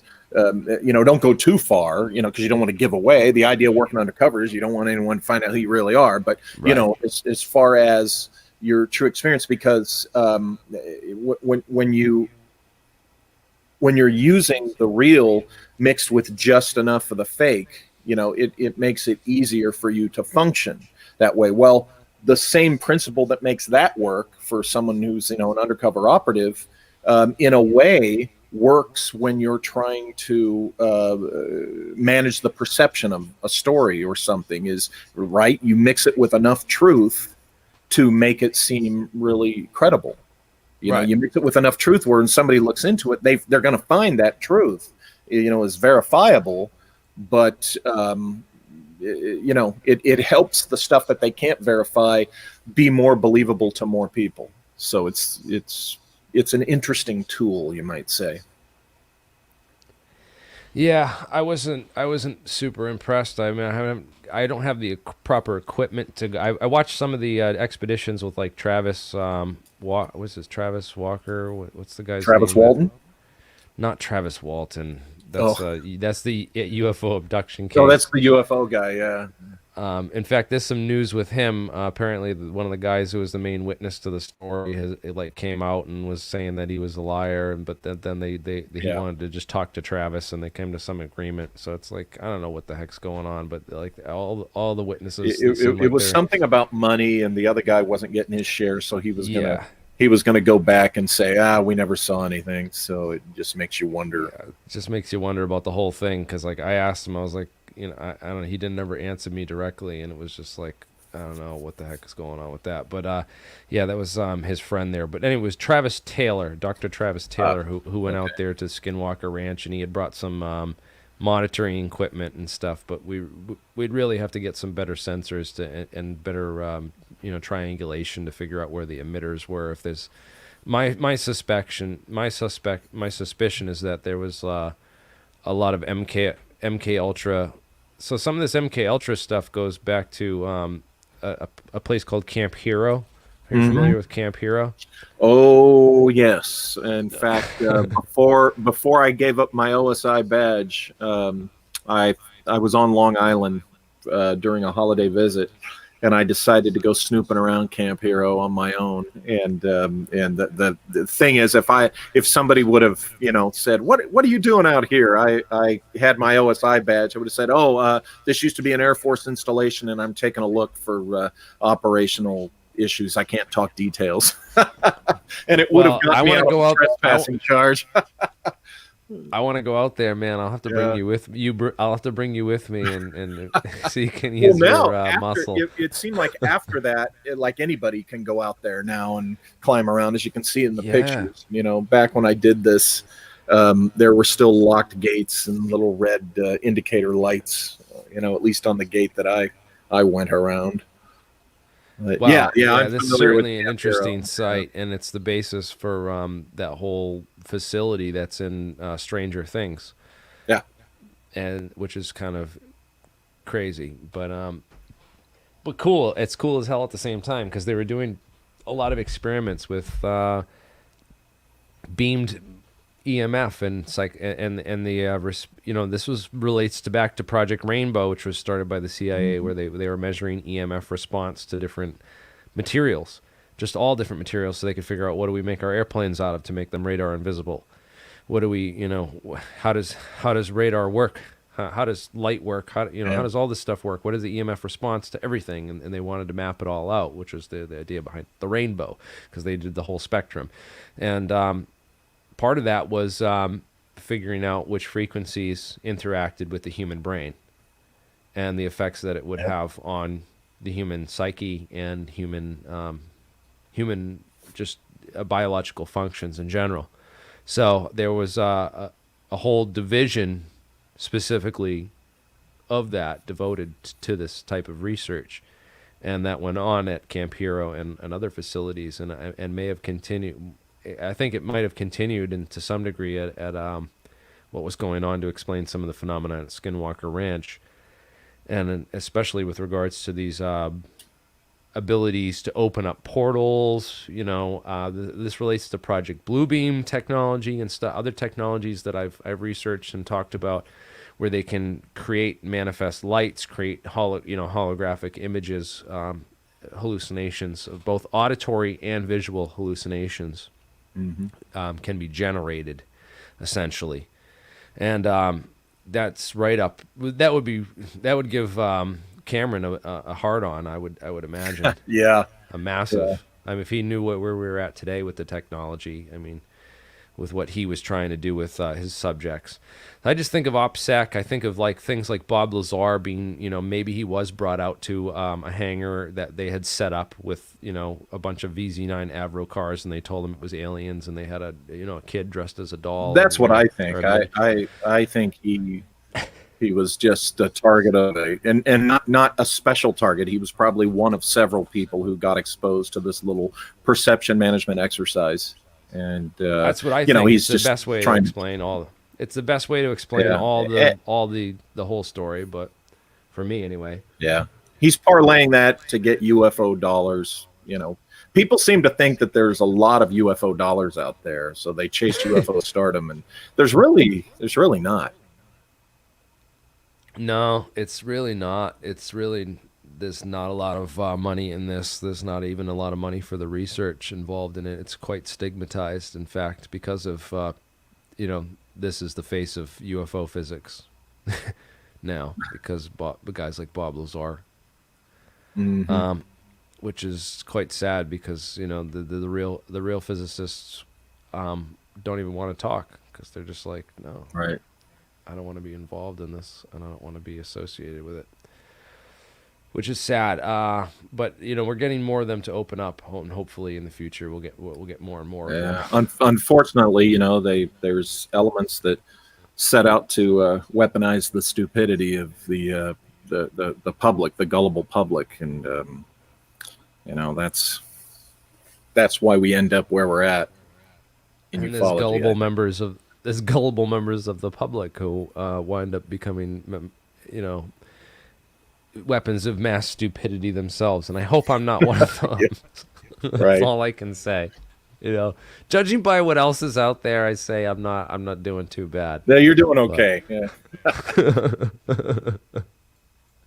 Man, what a great book! I want to talk more about this Winslow site and where exactly. I want to talk Holbrook. Holbrook. So Holbrook, you think is right where this? I think where my dad had something to do with, Holbrook.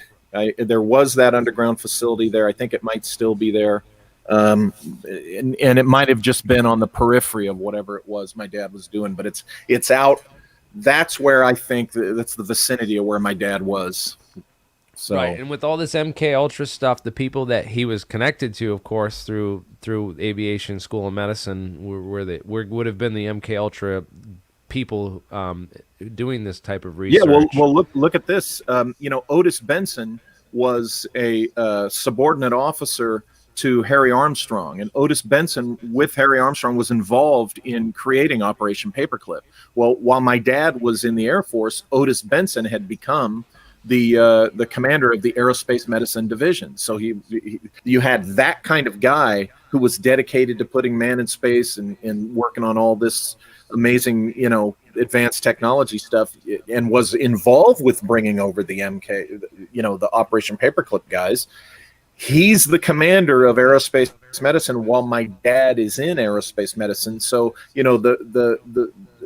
the commanders often, they steer where these divisions are going. So you have a guy like Benson who's in command of the section my dad's in when all this is happening. To me, it all resonates with classified. I don't like to say secret space program anymore because knuckleheads have ruined that, phrase as such. So I call it the classified manned space program. But it was essentially, right. Classified. We trace it back to NACA, the National Advisory Committee on Aeronautics, which was the precursor to NASA. I talk about this in my thing. In 1947, is right after World War II, when World War II ended in 45, NACA became increasingly interested in pursuing supersonic flight. That was what they were dead focused on, is breaking the sound barrier. And 2 years later, they did it. With Chuck Yeager in 1947, oddly the same year as Roswell, and all this other stuff. But they were obviously looking for ways to break the sound barrier with airplanes, also ways to get things into space. And this was early rocketry days with, Robert Goddard and such. the precursor to, leading up to 1947, when we kind of, there suddenly became this interest in space. Redstone Arsenal, we had all the Nazi scientists, we had the right mindset, and then like the World War II was over, we needed a new race, and it became the Cold War, stockpiling of arms and nuclear weapons, but also the pursuit of space. Very interesting time of everything that was going on in the world. So it's no surprise that what could have been going on here, I think of it as like a very situation that your dad might have been involved in, very similar to like a Phil Schneider or a Bob Lazar, where they're brought down in these situations and basically like exposed. For all they know, like everyone, the guy he was with could have been an actor with blanks in the gun, and they could have brought him down to a tunnel with like a staged alien just to like get him this experience, so that he gets just completely like fucked in the head, so that like, all right, now everything you worked on, this is the one thing you're gonna remember, and you're never going to forget this. And it's no matter what you tell about this situation, you're always going to tell this story. And it's going to completely make you sound nuts, but that's not what you know. Yeah, you exactly. Don't know that could be it. It could just be, just so that no one will listen to you or believe you. Even when the real, the truth, the real story starts to emerge with time, as the hypnosis breaks down, it's still, as you said earlier, interspersed with the false, so that nobody's going to listen to it. Nobody's going to really pay attention to it or believe it. And I think that was done quite a bit by operational security. The Air Force understood the practice of that quite well. I think so. It was used in 1994 in their report on Roswell to discredit the star witness Marcel. Well, I want to talk about Roswell a little bit. Yeah. Oh, Roswell. Yeah. Okay. Let's get into Roswell, because we have all this stuff about aviation medicine, right? And it made me, when I had this one dream, and it gave me like an epiphany at one point. While reading the book, I was like, oh, what if all this aviation school medicine and all this like secret, like NACA doing, Mercury space, building the Mercury space program and the spacesuits, and having these Nazi scientists working on all this stuff, and they're experimenting with the first rockets. Imagine this is like NASA before NASA was public. It's like they're doing the experiments with this stuff before it becomes public, and say that one of those rockets or something crashed out there in the desert, and they had to cover it up, right? And it was a lot of Mylar. We know that Mylar was involved in the building of these first spacesuits and the first spaceships. It was part of how they were getting around the problem of shielding and with the Van Allen radiation belts, which was one of the biggest problems. And in 1947, they had the right people in the same place, in the right place, to attempt to put people in space, to attempt it with the then technology that they had. They had the right people, and they had the resources, and they were all in the same place. Do you really think that they're not going to try it? I mean, it was also classified enough that they were also that would have been that. It would explain why they would have used a classified program like Project Mogul as the cover story. Exactly. Because even though the thing, and as you know, you read my book, what I propose in my book is that Roswell, of course, not being an ET incident, I propose, it's a hypothesis, folks, okay? I propose that what the secret of Roswell is that it was the first American attempt at manned space flight. And what I think happened was they got them up there, and then on re-entry, something went wrong and they crashed. And even though they crashed and it likely tragically killed the crew, they very likely would have learned so much from that it was worth going forward. And therefore, from that point forward, hey, we have a space program. We have a manned space program going here.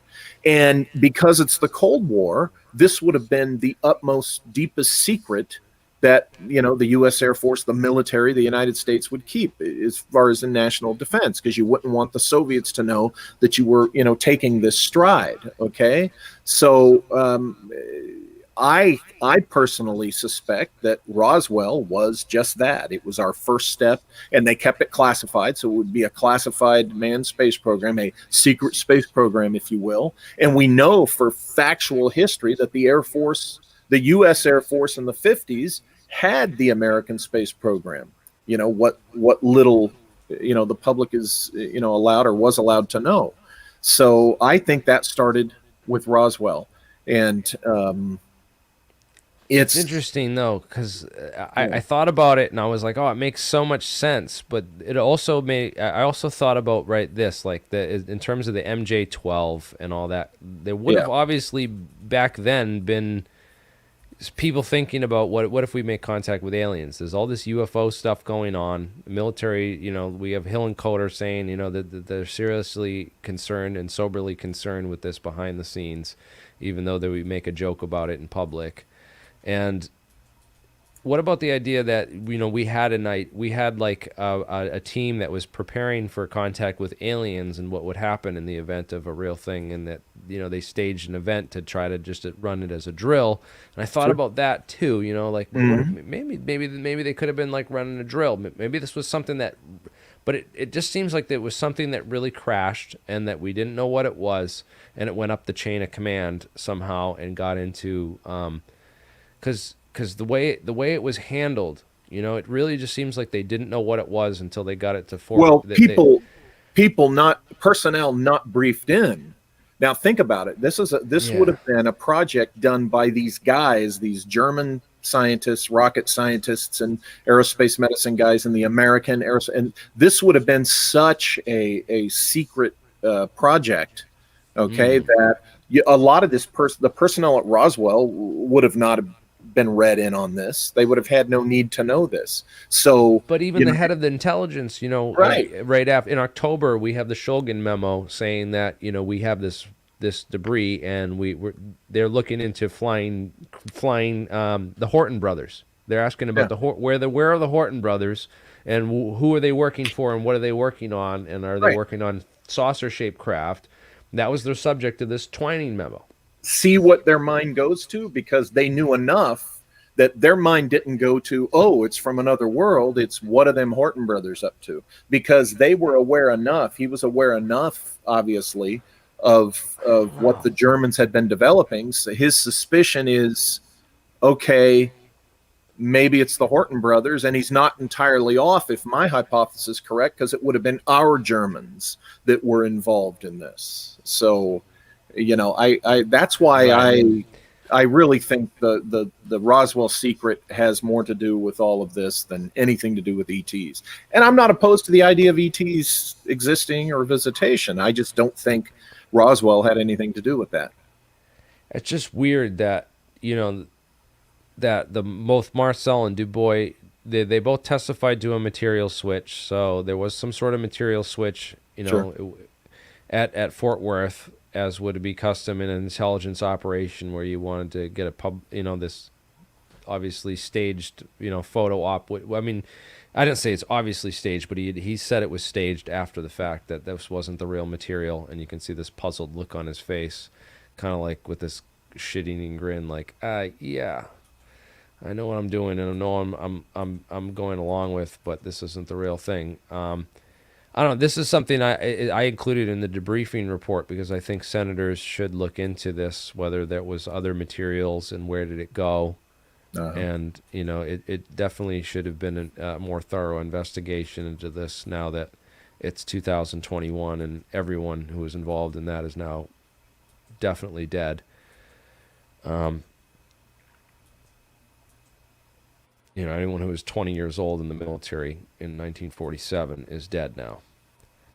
It's just a fact. But the whole idea of this, there was a group, right? We prepared for, we would have prepared for this. We would have prepared for contact with aliens. We would have had, rubber suits and rubber tents and formaldehyde, the things that these people described as seeing, out at the Roswell scene, where there was this this tent. And then I thought this was super interesting about the Majestic 12 and what you had mentioned about JIC and Joint Information Centers. Yeah. Well, Let's talk. the Joint Intelligence. Oh, it's Joint Intelligence Committee. So Well, not a, let me grab the book. yeah, yeah. This is super interesting because that magic was always wondered why there's the J instead of the G in magic, for the Majestic group, and that was super interesting. Yeah, it's the Military Assessment of the Joint Intelligence Committee, MAGIC. Okay, and that's what they would prepare reports for. Yeah. And Carl Flock pointed this out years ago. In I think his Is that 2000 K or C, Carl? Carl with a K. Carl T. Flock, who of course is hated by some people in the UFO community because he was a CIA intel officer. Well, Ooh. I was an OSI agent, and there's a few people that disdain me because I'm one of those evil OSI guys.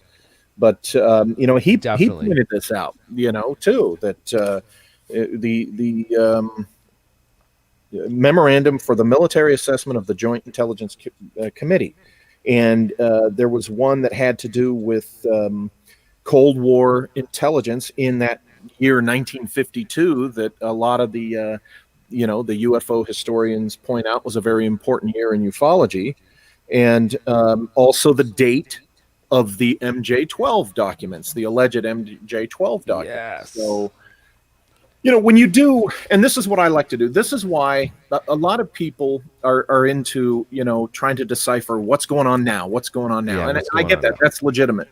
The reason I like to look at, come at this from the historical perspective, going back to the 1850s with Sonora Aero Club, leading up to the Nazi Bell, or doing, this book on my dad that goes back to the 40s and 50s and stuff. It's because when you go back and actually look at the history and you look at the details of what was happening in the context and what was going on, you come away with a much more accurate picture than what you're going to get, in a group of UFO enthusiasts. There's a lot of assumptions, or there are enough assumptions made that are just, these people are pulling the stuff out of the air, or they're just repeating things that they heard with no basis of, reliability to it. They've not gone back to look.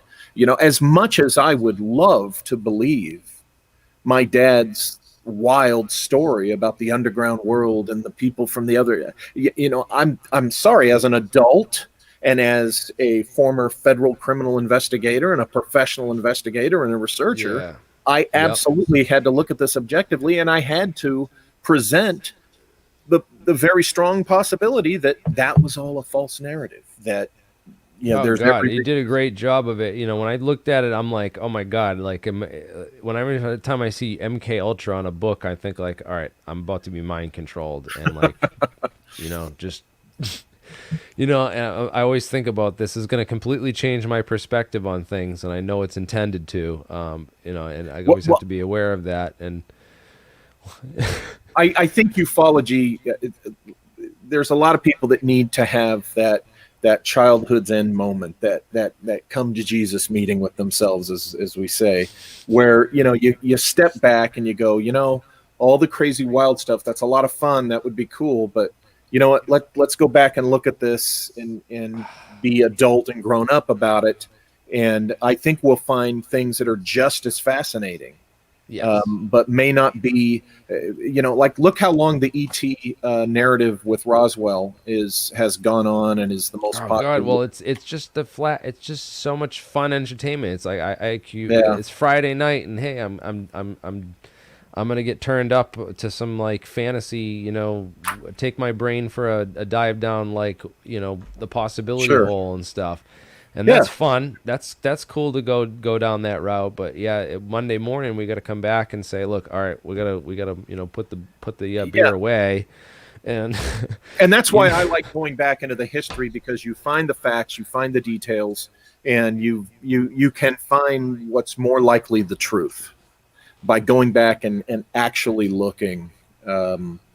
You know, one of my peeves is you've got, particularly since TTSA emerged and the whole UAP thing came out, the Tic Tac thing, you've got a whole new generation of UFO fans and enthusiasts that don't know anything about ufology history dating back longer than 5 years. I mean, it's pathetic. And they'll say, you know, oh, this has never happened, or it's never been like that, or this is the first time. And you can go back and say, are you nuts? This has happened over the decades, multiple times. Yes, talk to Bosley, talk to Dr. Farrell. I'm glad to get you on the show, man. You got to talk to your friend Joseph Farrell. Definitely, I will. I got to get him on. I got to get him on. Dark Journalist is finally coming around. I've been sending him all the APEC conferences and telling him, like, you want X Tech, you want to talk about X Tech on your show, like come check out what we're doing. Come check out, like, I'm getting the real people on. And I'm glad you mentioned the X-Tech, because earlier I was looking something up and I wanted to point that out. When you go back to the X-Plane series in the 50s, like the early 50s and through late 50s and stuff,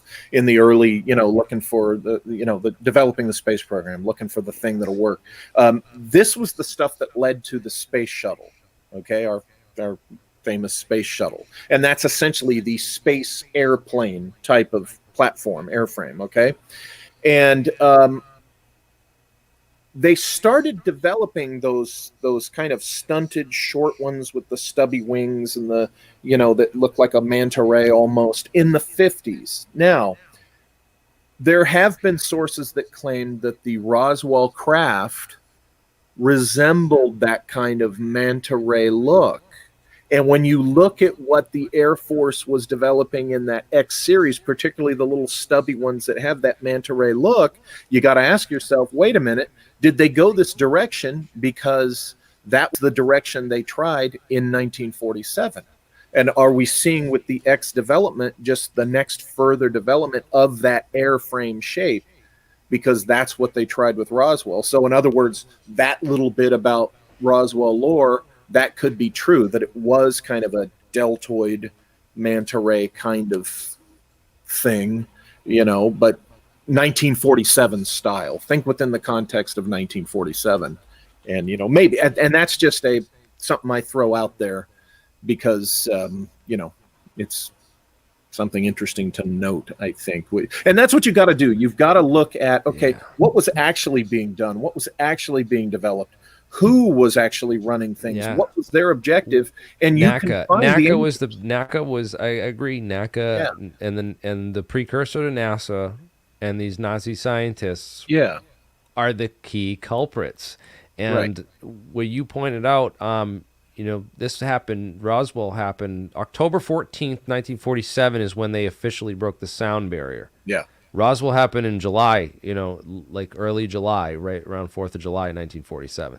So this is like, you know, 3 months later that you know, they break the sound barrier. And then you asked me about FOIA. Well, there's my recommendation. Anybody out there who's enterprising, or as many of you as possible, put in FOIA requests for classified flight tests in 1947 and pinpoint the places where the Operation Paperclip engineers and scientists were, and include that in your FOIA request. Put as much of that kind of detail. And I don't know, my guess is that you might finally get a ping on the Roswell radar as far as the government is concerned, because everybody's been looking for ET. I don't think anybody's ever searched for, was it our?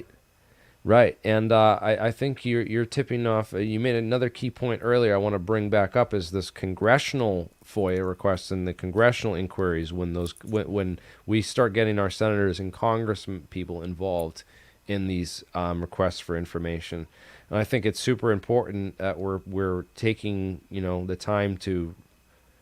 You know, people like us, I really realize like how much time this takes. It took decades of research to get through all this stuff. You know, because you've been doing it with your dad since, you know, he's been telling you about this, and isn't it crazy? Like, no, like I still feel like a kid, but I'm like I feel so old now. Like, But it's really like, all right, it's our duty, because all these kids are getting into this now, to really like show them the ropes so that they don't listen to, newcomers who like don't know what they're talking about, but just have the spotlight because they're, And and personable. don't listen to these guys who claim to be an insider.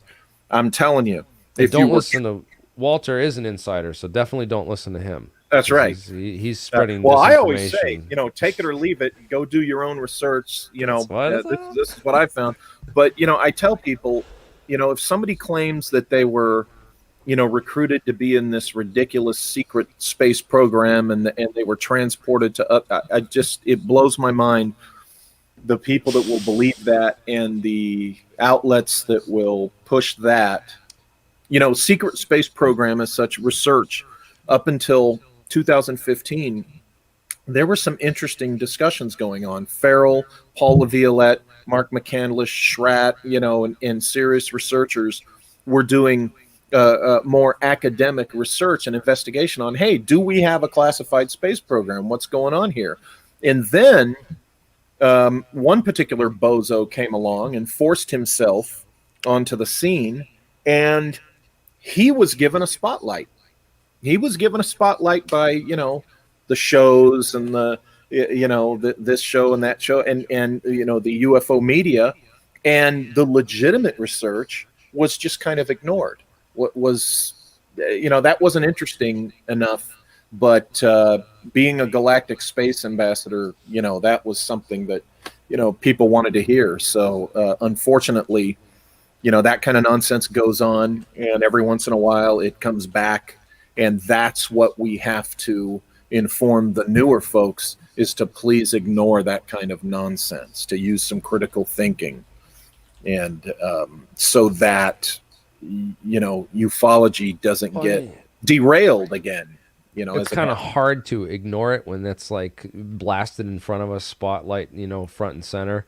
Well, yeah, and I say shame on the people with the spotlight doing it. Yeah, shame on them. But they did it. They proudly did it, and they, Well, we also talk about some of the influence that, like Operation Mockingbird, and know how they've just controlled everything that gets famous now, and the fact that Joe Rogan kind of is not the Joe Rogan of 8 years ago that questioned everything, and is now just like, all right, this is ufology in a nutshell. It's all Bob Lazar, and it's all I'm going to cover and talk about for the next months. And now I'm going to have a bunch of no-name people that no one's ever heard of on my show.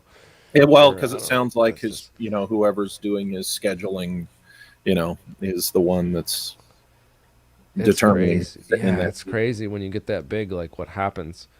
And when you're on to big things, what also happens, we have 187. I don't know how we can't break 200. We can't break 200 people. We're talking about this crazy ass stuff on this show, and we can't even break 200 people watching it live, man. And I see some of the stuff that they talk about on some of these bigger channels we got a lot of bigger channels going on right now. That's probably why people are going watching other stuff right now. Mm-hmm. So they'll come around and watch the recorded.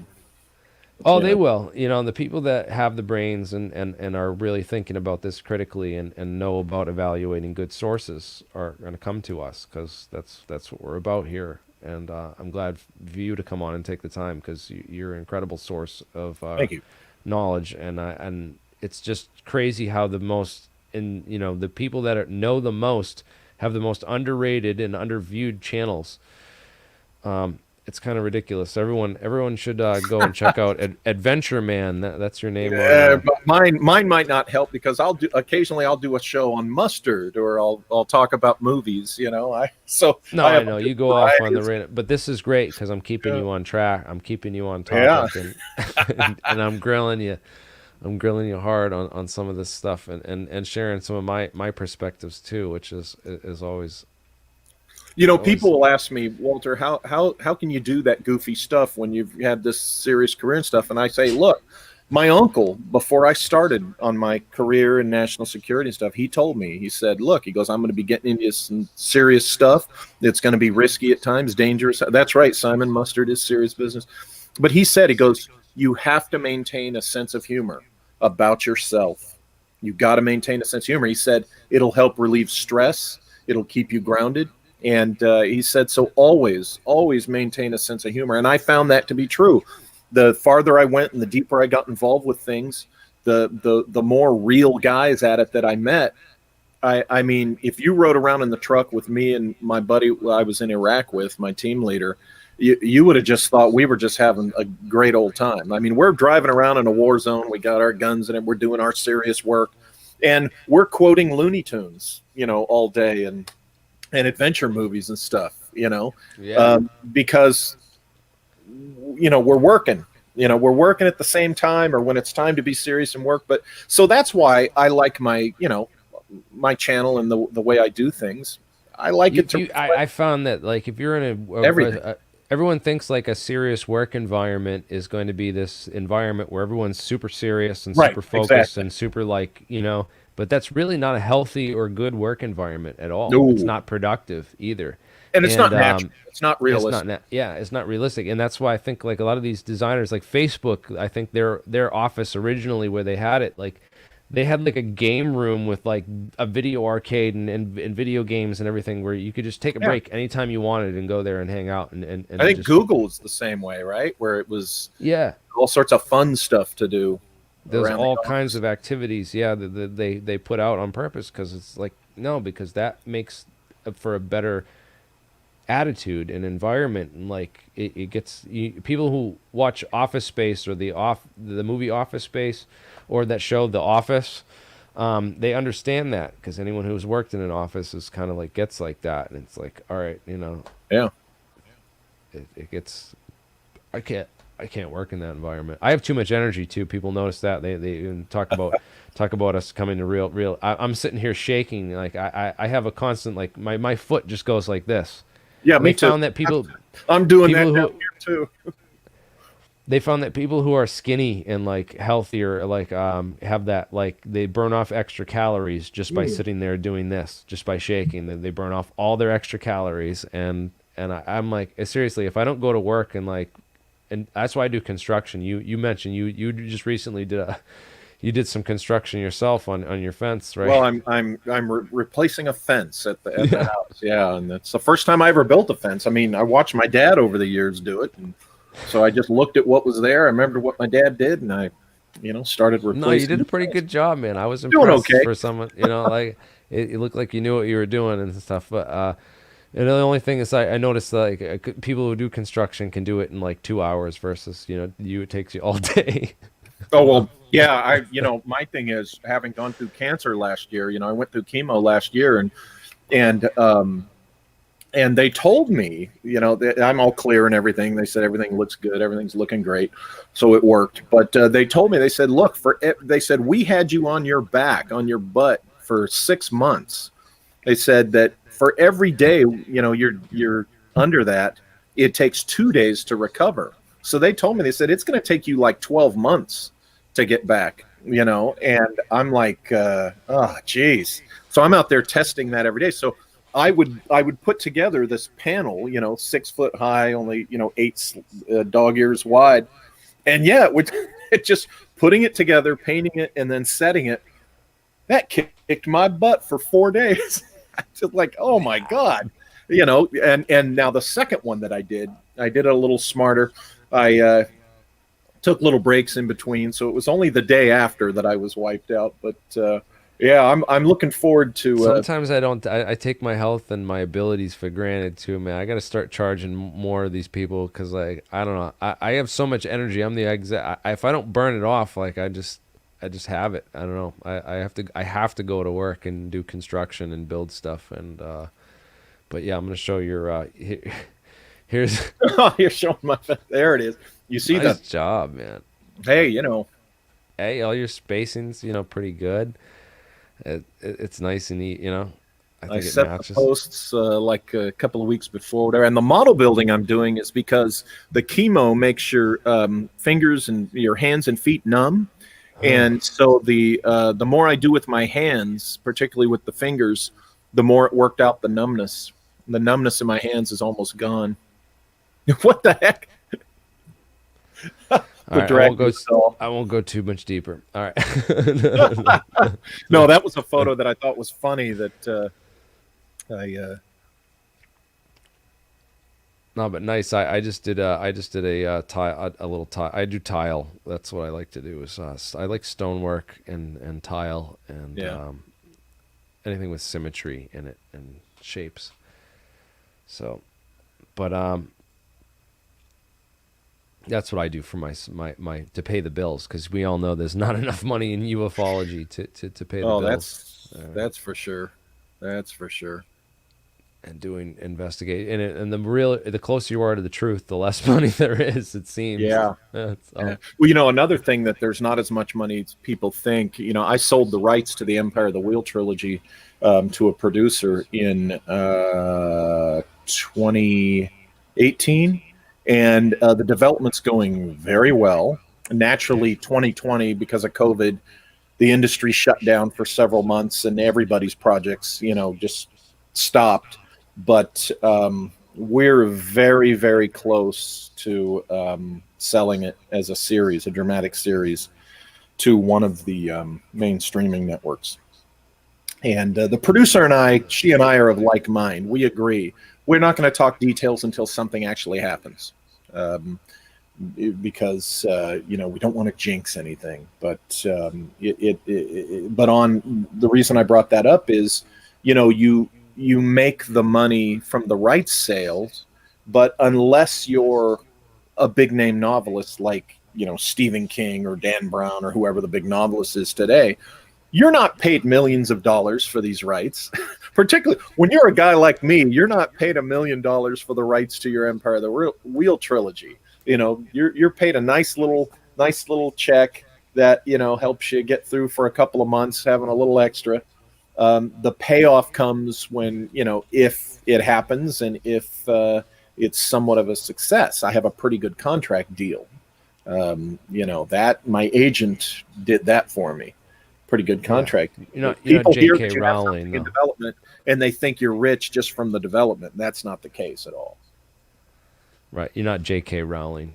That's right. That's right. Who else? I don't know who's the biggest author now. I don't even know. Stephen King. Yeah, I don't keep up with that. I mean, I don't read. Know, what are we are now? Where are we at now? Do people even read books anymore? Or just I hope they're going to read books, because that's kind of my livelihood. But I'm exploring. Yeah. I'm getting ready to. I've already recorded one audio book from my Secret Missions series. I'm getting ready to release that here, I think, this summer, and looking at other options. If that goes well, I might just read all my books and sell them as audiobooks, because I've had people request it. So a lot of people are doing the audiobooks.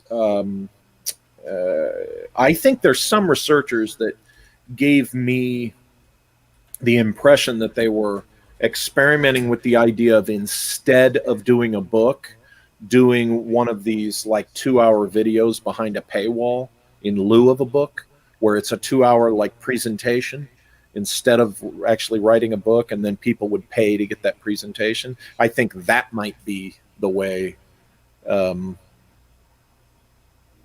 writers might go, but I'll tell you, it's going to be real sad if reading if it gets to the point where people just watch YouTube, they don't read anymore. Yeah, exactly. Or we just read headlines. We don't actually read the article. That's not good for society, I don't think. That's not good for civilization if people give up reading. Just even being allowed, being able to learn how to read was something that people fought long and hard for, because think about it.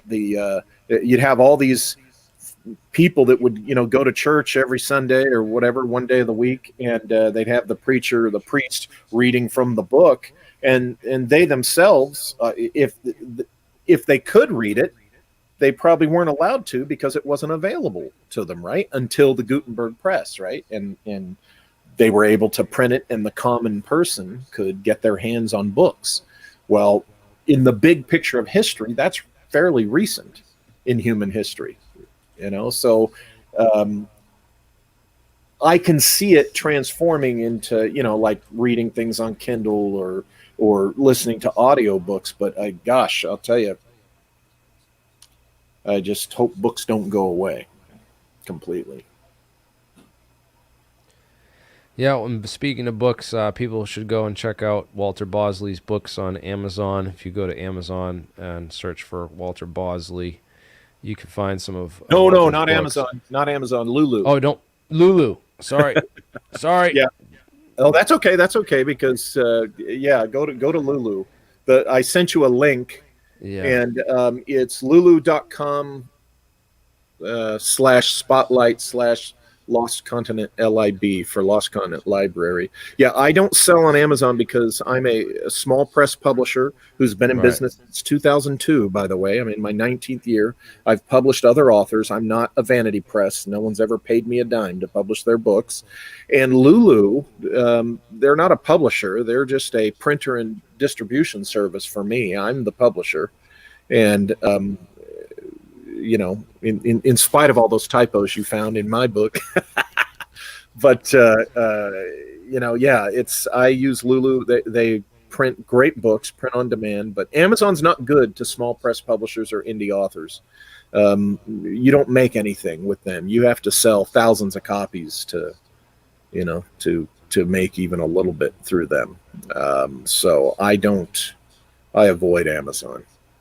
Yeah, I try to avoid them as much as possible too. So as a bookseller and author, now as a consumer, yeah, you know, I buy all sorts of other things. I got this microphone, you know, through Amazon, but yeah, their publishing part is just not good to. You went with the blue. What I got the blue. I got the blue Nano. It's the smaller than the Yeti. Yeah, let me hold. I'm just gonna spotlight Blue that. Nano. Your video quality's coming through kind of a little bit. Yeah, I'm gonna play with that camera to get the camera a little better. Yeah, now that I got the sound taken care of. Right. Well, the other thing too is your upload speed too. You might have to upgrade your internet or your, you know, that's what I had to do. I had to go down to Comcast and be like, all right, well, what's the next? All right, 10 gigabytes or whatever. You know, I don't know what I'm at now, but I had to upgrade to something a little higher so that I'd get better upload speeds, so that I could keep up with the streaming video demands. With the audiences out there complaining about everything, you know, oh, you don't have perfect audio, you don't have perfect video. At some point, you got to tell those audio nerds to take a hike because they'll drive you insane. And the thing is, you sound fine. And yet they're sitting there. Well, but there's a fly crawling on your ceiling, and I can hear it. BS. Yeah, some of them, I swear, just trolls that are just trying to disrupt the feed. I just ignore it sometimes because if I know it's coming through all right, especially when I spent $400 on a microphone and, you know, a stand and you know, another $100 on sure, a stand. Yeah, you're fine. You know, you get the nerds who it's their thing. And this is Joe Rogan's mic. This is the mic Joe Rogan uses. If you have a problem now, like, all right, I don't know. My PreSonus, you know, this is where it runs into. So I don't know. If you got a problem with it now, I don't know. Yeah, you just gotta, you know. This is a good option for people who don't have a lot of money to spend and don't have, like, you know, $500 to spend on a this comes with everything. Is this a USB mic? Does it just plug in USB? Well, mine being the Nano, I got the Nano for $100. Actually, I got a coupon, so it took 10 off. But it's essentially $100, and you know, it's USB. And all I did was I literally just plugged it into the USB port, and my computer read it, and it was installed. Boom. Bingo, right there. And no phantom power box, no audio interface, none of that. Just USB right into your computer. Plug it in, and if it sounds good to you right now, that's, you know, there you go. You have pro audio for $100. There you go. No excuses out there. Listen, this is experience, so you don't need like the pro audio mic. Mine's only as good as. I'm probably going to upgrade my camera. My webcam is a cheap webcam, and I'm going to be one of the speakers for Contact in the Desert this year, and that's all going to be digital. So I want to have the better camera before then. So I will be upgrading my camera soon. Contact in the desert. What is that about? Let's Oh, you're not familiar with explore. contact in the desert? Oh, I'm just gonna play dumb. All right, for my audience's sake, for all the new Yeah, people, I'll for be all the talking. noobs here, you know. Yeah, I'll be talking about Shimmering Light and my book Origin. There, doing a Oh, presentation on that. is this everyone going there? This is 76 days away. This is coming up soon. So Billy Carson's gonna be there. Daniel Sheehan, David Childress, Deep, Eric Von Daniken, Foster Gamble. Oh, this is a who's who of George Norrie. Yeah, All right. Yeah, yeah. Well, this sounds official, my it's friend. it's the big. You know what? I might ask to present my UAP debriefing to this audience. You This ought would to be great. contact This would them. be. Yeah, I gotta sign up and get on there because the report I'm putting together for the Senate Select Intelligence Committee, my technical briefing on UAP, with all the science and technology is going to be. I mean, it's going to be like, all right, now all this narrative of that this we don't know what it is and there's no SAPs that could possibly explain, that's going to be called quite into question with the amount of technology and research that I'm going to bring to the table. So I this think is it would be an excellent presentation for contact in the desert, and they are looking to include more science and technical approaches to the topic yes, instead of just the storytellers. I saw a flying saucer or I was abducted. They don't want it to be just all of that. They want to have the more research based and S&T type of speakers. yes, I'm going to definitely reach out right after the show's over and get in touch with them because I'm putting this presentation together from my 16 years of plus years of research into this side of the phenomena, if you will. Uh, and I'm hoping that we can at least, even if I don't answer all the questions, I at least show where to look for those answers and who the best people There you to go. consult for all those answers would be. Yeah. Even if they're not willing to talk right now, they might be willing to talk to the Senate or a congressional inquiry that wants to get this out to the public, because this is the most important topic of our time. I can't think of anything that tops this. Yeah, I mean, I agree. From my perspective, I think it is inevitable that we will be going off this planet industrially. That's going to lead the way, industry, I think, and it's just, I just think it's what's going to happen. I think that's how a bunch of us came to this planet long ago, and I think we will. It's just going to be a normal part of life. There's going to be some people that are going to work in off-planet industries, and it's our future, is what I'm trying to say. It's our But you future also being mentioned out it's our there. past. Talk about this a little more. You think like the ancient alien theory? Like, did we come? How? Because there's no real story of how humans got here and where we came from. Like there's a missing link in the whole evolutionary chain. There's all these theories about that we're sort of like a rehab colony for a species of some. Well, there are some who think that the Human Genome Project, that what they're actually looking for is the extra. I want to say off planet, the DNA from elsewhere, and not from the Greys doing Yeah. hybrid breeding. I'm talking about human beings.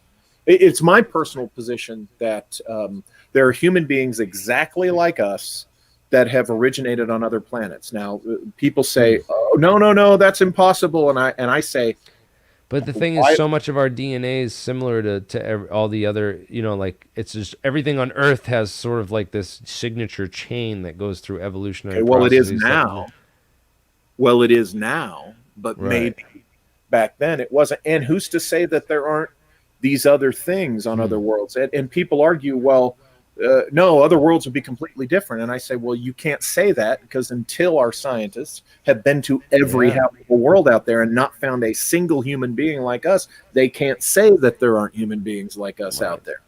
The only other hypothesis is silicone-based life besides carbon-based life, right? So it's really, we're limited so much as far as, you know, but as much expression and inductibility like as DNA would have and living organisms have, there's also this idea of the Goldilocks environment where it's a certain temperature range. Either things are too cold and they're fucking frozen, or they're too hot and they burn up and they boil off. So you have this Goldilocks temperature range that has to be met. So there's all these little variables that are really important for, you know, harvesting life. And it happened here.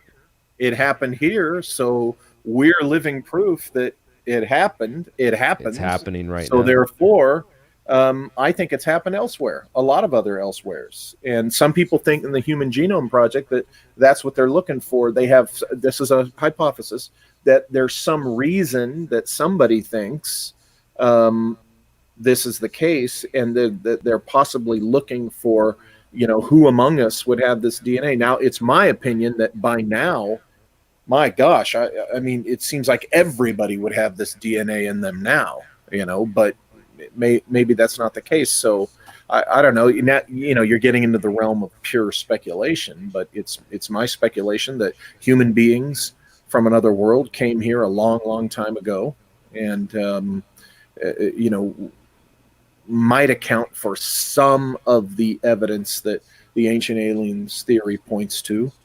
But I think the ancient aliens theory, the problem I have with that is it doesn't take into account a human civilization that was more advanced than we have been taught, than, you know, people have believed.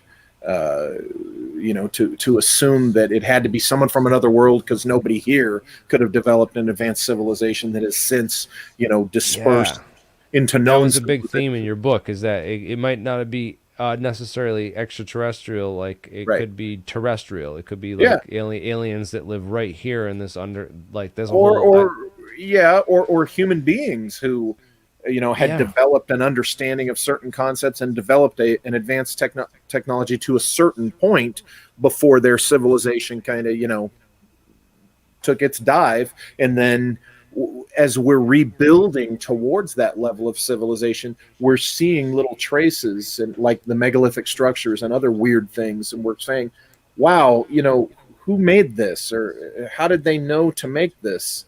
Because it was so long ago. And so it was so long ago. Or why does the angle of the pyramids, the exact measurement to pi and phi and all these ratios, and why does there resonance? And it could just be a human civilization developed it in the past and then fell, and then we're always kind of rebuilding. I see it going like this. You know, it's going upward, but it, you know, a civilization develops to a point, then falls, but not all the way down. It falls. It's so interesting that, you know, we're so much more advanced than ancient Egypt. Clearly, like, you know, as far as you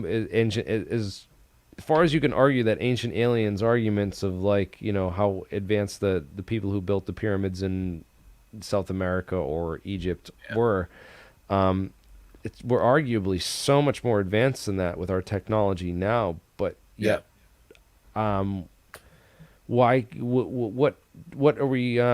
What's the difference? Like, what is going on with, like, if we had this technology back then, and why can't we rediscover it now? Why is it so, like, why is it taken so much and so difficult? Like, I would just imagine that if, like, this anti-gravity effect and these platforms and all this stuff were real, like, we would have figured it out in our lab like 6 months ago. You know, we wouldn't still be here, like, banging our heads against the wall and diving deeper and trying to understand all this stuff. And I think you can find the answer to your question in look at the Apollo moon program. Now, you've got these people who, and I don't even want to go there, but, you know, who don't think we went. And one of their biggest things they point out is there's no way we went with that flimsy technology. Well, yes, we did. And it was an amazing achievement. I mean, look at the low level of the computers compared to today that they use to send these guys to the moon, you know, and how many times and back, right? So and this is my point. We wonder how these ancient civilizations, if they were advanced and knew certain things, um, why weren't they as advanced as us? Or they were advanced enough to achieve certain amazing things, but they didn't need to be advanced exactly on our level. In other words, um, they could have had flight, but it could have been very limited. It could have been more of a glider type of application rather than jet engines or, you know, propellers or whatever. Um, and that's the same thing with the Apollo example I'm giving. Look at the compared to today, the relatively primitive space um, travel technology that we use to get to the moon and back. That right there, okay. They were able to get to the moon and back more than once with that tech. Now today, of course, we have more advanced technology.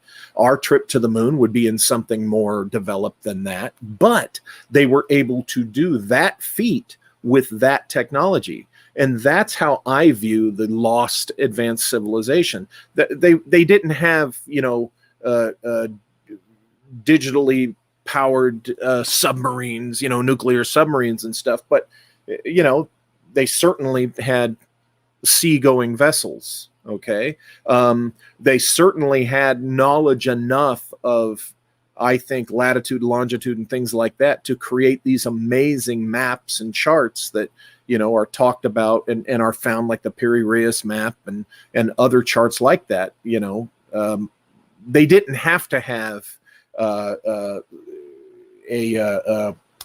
GPS system and all the digital things we have to do these maps. I mean, think about it. The maps we know about in our known history, they didn't have the digital technology and stuff. Okay. And they, you know, were able to do accurate maps. So what we have to do is get a perspective on what we're talking about when we say advanced. And we have to understand that, no, we don't mean it, you know, there weren't jet powered stealth aircraft, you know, 10, 20,000 years ago. That's not what we're saying. What we're saying is that there was a level of understanding of mathematics and physics, and you know, that was just enough to where their civilization was able to achieve to a certain point, and they were able to do things that, you know, we assume they couldn't have done because there's been so many ages between and they're lost to us. So because we don't know who they are, who built these megalithic structures, we don't know exactly how they did it. We don't know how they cut the stones. So it's a big mystery. And so it leaves this big, huge gap for wild speculation. And it's easy then to say, nah, none of that's true. They weren't advanced. It's impossible. You know, and we come back to the linear history theory where we started as cavemen and we are now the most advanced human civilization the earth has known. Well, in some ways, yeah, we are, but, you know, maybe there was a civilization in the past that wasn't quite as ignorant of certain things as we assume that they were, if that makes any sense. Right. I mean, it does. It does. I mean, I watched this recent video that came out on April Fool's Day by, I forget who the channel was that did it, but they basically said they watched every episode of Ancient Aliens and they just made fun of the whole program and say like, oh, we're just going to explain everything in history as aliens and stuff. But it kind of glosses over the fact that there's a lot of missing history and a lot of misinterpreted or misunderstood history out there. Because, yeah, I agree. I don't think we know everything. Certainly don't. We're not even close to understanding our complete history, and to think of the timeline as being this linear thing that just, you know, we're the most advanced thing that's ever existed is kind of, it's almost naive. Because this planet has been around for billions of years, and lots of different species have evolved, and, you know, That's why I It's, think it's civilization, climbs and moves forward, and then it dips, but look at and where then we are. it There must be. rebuilds, and then dips, and then rebuilds and dips. Well, I look at also from this perspective, right? Is just imagine that if tomorrow we come out with the breakthrough in this science and propulsion, we leave the planet, and we're now off world, and we're like a complete spacefaring civilization. Just imagine that like tomorrow the breakthrough happens. How hard would it be to eliminate all traces of humans and revert this planet back to mammoths and bring back all the megafauna and stuff that existed at the pre-dawn of human civilization, and basically do a reset for 10,000 BC. Imagine just reset to 10,000, reset the planet. If we could just find a way to reset the planet to 10,000 BC somehow, or as close to it as we could get. Mm-hmm. How hard would that be to eliminate all traces?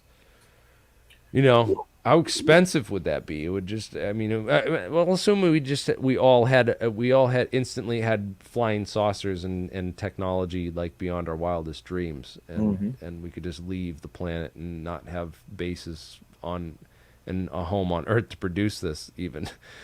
It would just be an impossible. I just view it as like almost an impossible task. It's like, I kind of agree with this linear model, like that we are the most advanced, because like look how much we've completely taken over.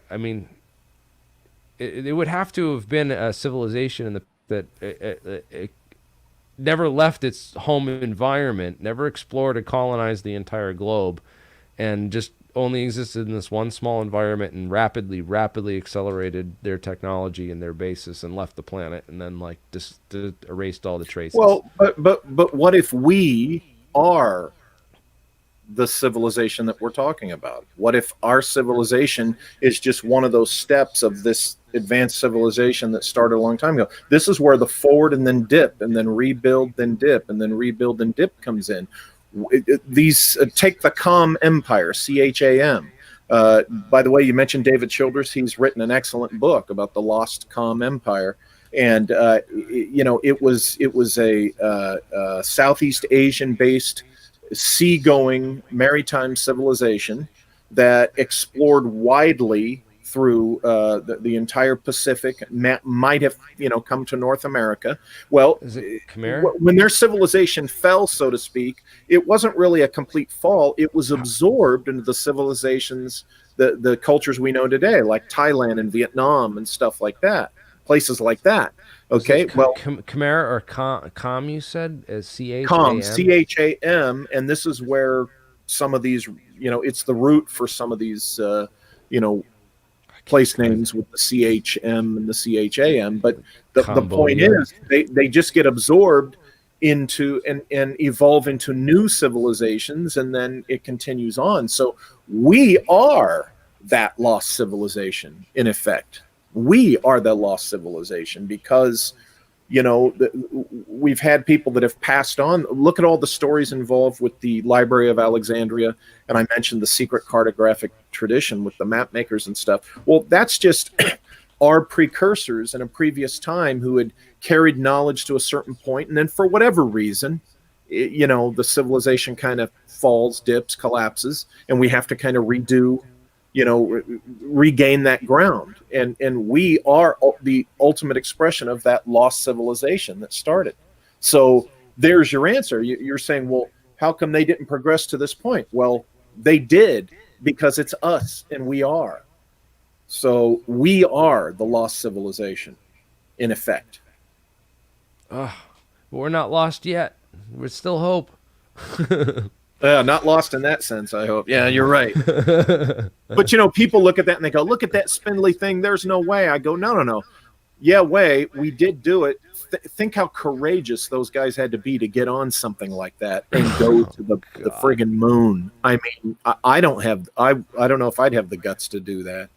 I do nightmares just thinking about going to space and being out there, like not grounded to any kind of like gravity, and just being out there like in the And stars. that's funny you bring that up, because in the UFO community, people like to talk about, oh, the little aliens that are going to come, and they're our friends, and they're our space brothers and space angels. I love to have the conversation about how scary space is, just the space travel alone. And then I love to have the conversation where I point out, think of all the ungodly, nightmarish species that are going to be out there. Like, imagine if you think of the we have any perversions sex. of humanity itself. I mean, we look at serial killer cases. I watch like those true crime dramas when I'm up like late at night and I can't sleep. Sometimes at 3 a.m. on YouTube, and you just look at the depravity and the darkest sides of humanity, and just imagine what else could be out there, and a civilization tens of thousands of years more advanced in their depravity. And the idea that a civilization, just because they develop the technology to travel the stars, that they're going to be peaceful because there's no way they could have developed. That's patently ridiculous, because look at how much technological development advances we've made for the purpose of military technology. So sure they don't want to take our they're not here for our resources. Obviously, if they have technology to get here and they have some of this technology, they can pretty much create and get all the resources that they're not here for our gold. They can go mine asteroids. They're not here for platinum or zirconium or whatever. They can get whatever they need out there, right? They're more interested in, basically, we're just like a reality TV show to some of these cultures, I feel like. Oh, I'm sure. But then again, maybe not. That's, there's probably worse beings on the block, so to speak, than us. I'm not a misanthrope about this at all. I think we're not the Jerry Springer of the TV shows in the universe. We're pretty amazing. We're pretty amazing beings. We're resilient.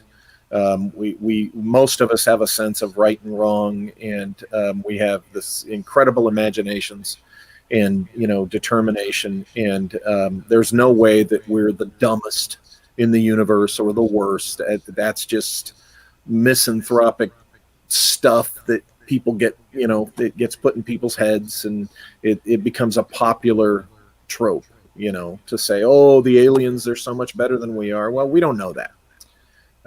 So, we're just going to have to see. We don't even know that there's aliens yet, for sure. That's right.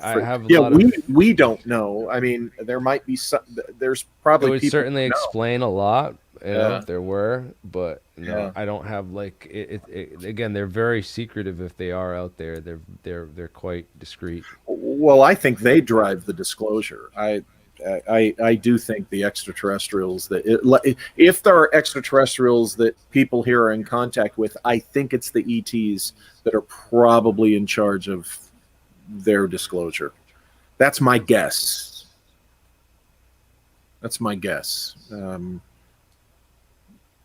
Could be wrong. I know. I like to think that there's like good and bad forces out there, because I almost also think of, as much as I think of like good forces driving disclosure, what if there's alien forces, driving the cover up, that are driving the disinformation, that say like, oh, look, these guys aren't ready. We're not going to let them become part of our galactic brotherhood. That could be it too. They might have a good thing that they don't, we got a good thing going. We don't want these guys, they're getting too advanced too quickly, and we need them to learn some more like big life lessons for their civilization and culture before they become part of our, society first. Here, let's release a big virus on them. I don't know. I'm just throwing ideas out. Yeah, and you have to. That's the important thing, is you have to. You have to throw the spaghetti on the wall, to see, what's going to legitimately stick. And, you have to answer these big questions, because you get little pieces of the truth when you cast that wide net. You stand a better chance of getting pieces of the truth when you cast the wide net. But you have to recognize that you're doing that. When you're doing that, you can't, present that as something other than it is. Also, I noticed I read a part about some of your research too into the MK Ultra stuff, and I see some of the people mentioning, hallucinogenic drugs and stuff like that, and that you've never had any personal experience with those, and I don't encourage that. I've taken, my magic mushrooms and acid before. Yeah. I wouldn't encourage people like to do that. Like Joe Rogan's like, have you ever smoked DMT? He asked like all his guests and stuff. Like, I don't encourage people to really experiment with this stuff. I encourage Right. them to like explore and talk to people who have experimented with them and Sure. observe them first, and especially people who have gotten into it and gotten into long-term use of these things, because I've seen a lot of friends go down some bad holes Yeah. with that stuff. So you mentioned that in the book. You should definitely go to like Burning Man, or go to some like festival or something at some point, and be around people who are tripping on hallucinogenic substances, just so you get a more hands-on experience. Well, But I definitely I don't talk encourage about, doing them myself, because yeah, I talk about in a couple of my books and in some of the stuff that I've done in my research. I found this schematic or mandala or whatever you want to call it, painted on the ground at a particular location out here in San Bernardino, and I myself have had I had a strange visionary experience standing in the thing once, and I think that site, there's the possibility that it had something to do with my one UFO experience that I've had. But anyway, I went out there one day with an associate, a good friend of mine, while he was on mushrooms, because he wanted to, experiment with this thing. So we went out there, and he stood in the middle while he was under the influence of the mushrooms, and nothing apparently happened for him. So that was kind of an interesting observation. I found that, I wasn't using anything, and I've had a couple of weird experiences out there, and the guy that was on mushrooms, nothing came through for him. I don't know what that says ultimately, but it might have been just tuned into a different plane of existence altogether. because I've been out there plenty of It's like, times with nothing happening too. So right. Yeah, well, if they could have been just when the circumstance to it, and had nothing to do with the variable of the mushrooms, right, right, So right. this it's interesting, these experiments and the what that throws into it. But I know the CIA did a lot of experiments with these substances and their effects, and trying to find a truth serum, trying to find Mm-hmm. just trying to understand the effects of these things. And you can reach some places in your own mind, but just know that like you're going internal, and you're going Yeah. just in your own mind. You're not going to learn more necessarily about the world. Like it's my same problem with remote viewing, when I find like a lot of this remote viewing Right. stuff mixed into a lot of this literature, with the NIDS and the Russell Targ and those guys. I I don't know if necessarily I believe in that remote viewing stuff, because of course if there was any truth to that ability, like almost like what amounts to superhuman, I call it like superhuman abilities, man. Hmm.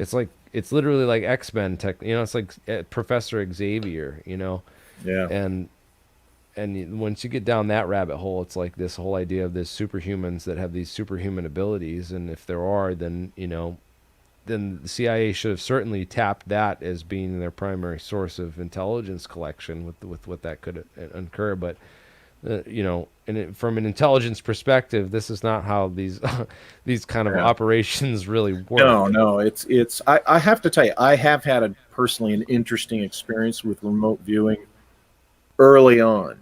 It waned, like it dropped off, but early on, and we'll have to talk about that sometime, and maybe Yeah.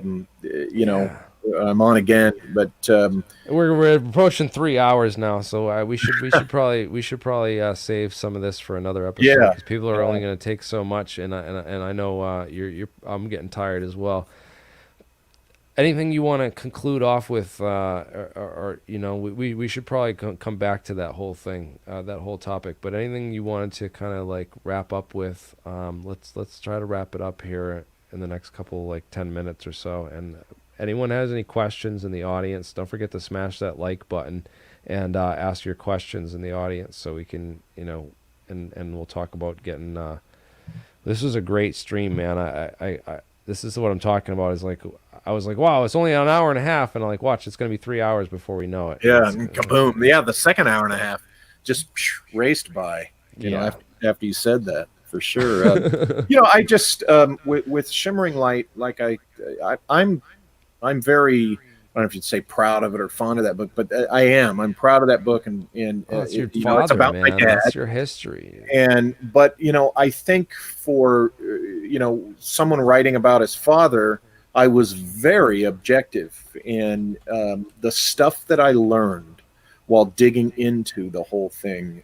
Really, it enlightened me also, and I did some of my best work with that book, and that's why I love talking about it, and I enjoy when people read it and enjoy reading it and learn something from it, because it really is one of my personal favorite works, because there's some good info in there, and I think I lay out my hypothesis. Could be wrong, but I think I lay out my hypothesis for my Roswell alternative pretty well in there, and hook it to the historical context that actually happened. Yeah, I liked it a lot. It definitely, in my research into Roswell, I came across, I was, of course, going through Steve Cambion's interviews and came across your interview, which I encourage everyone to go watch the interview you did with Steve Cambion, where you just explicitly go into Roswell and some of the stuff, because there's a lot of insights there as well. Yeah, this is a key part of it. It made me really, in my research into Roswell, it made me rethink like some of these things in a whole different perspective, because had never considered all the Air Force's involvement in what they were doing. It gives me a much better, wider bird's eye view of all the top secret kind of atmosphere in the U.S. Air Force in 1947 surrounding the Roswell crash. What all these different organizations were doing, and how it might have been, very much connected. At least seems connected in some way. But then there's also my suspicion that it's like, well, why did it go up the chain of command if this was like all staged, or you say it was, I don't know. There's so many different. It opened up a whole new world, let's say, of speculation and possibilities for what this could have been. And what we need to look into in declassification to unravel this 70 years of lost history, and much of which is still classified, I feel. I think that's understood. I think that's a very telling thing right there. The fact that if we are speculating on something that has remained classified after 70 years, wow! I mean, to have that much relevance 70 years later, you got to wonder. You got to wonder. My money is on that it remains classified because of why I presented my hypothesis that it was the beginning of our space program, and it was immediately classified, and it would give away that we have had a classified space program for decades. I think that's why it has remained classified.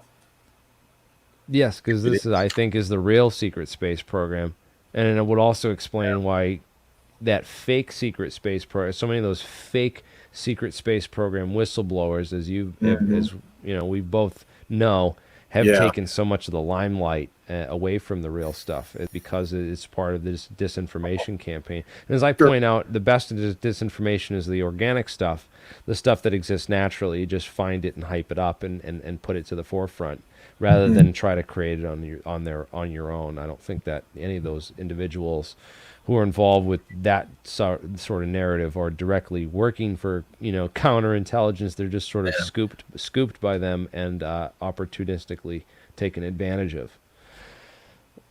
Would you agree with that? Yeah. Awesome, man. Like your research has definitely helped me. And I definitely thank you so much for coming on the show, Walter. We could have plenty more sit-down conversations like this, that just our talking could be turned into a stream and a broadcast. So thanks for having me on. I really enjoyed this. And remember, those books are at Lulu, not Amazon. Lulu, not Amazon. Do not go to Amazon. Don't boycott Amazon. All right. Good stuff, man. Great stream. And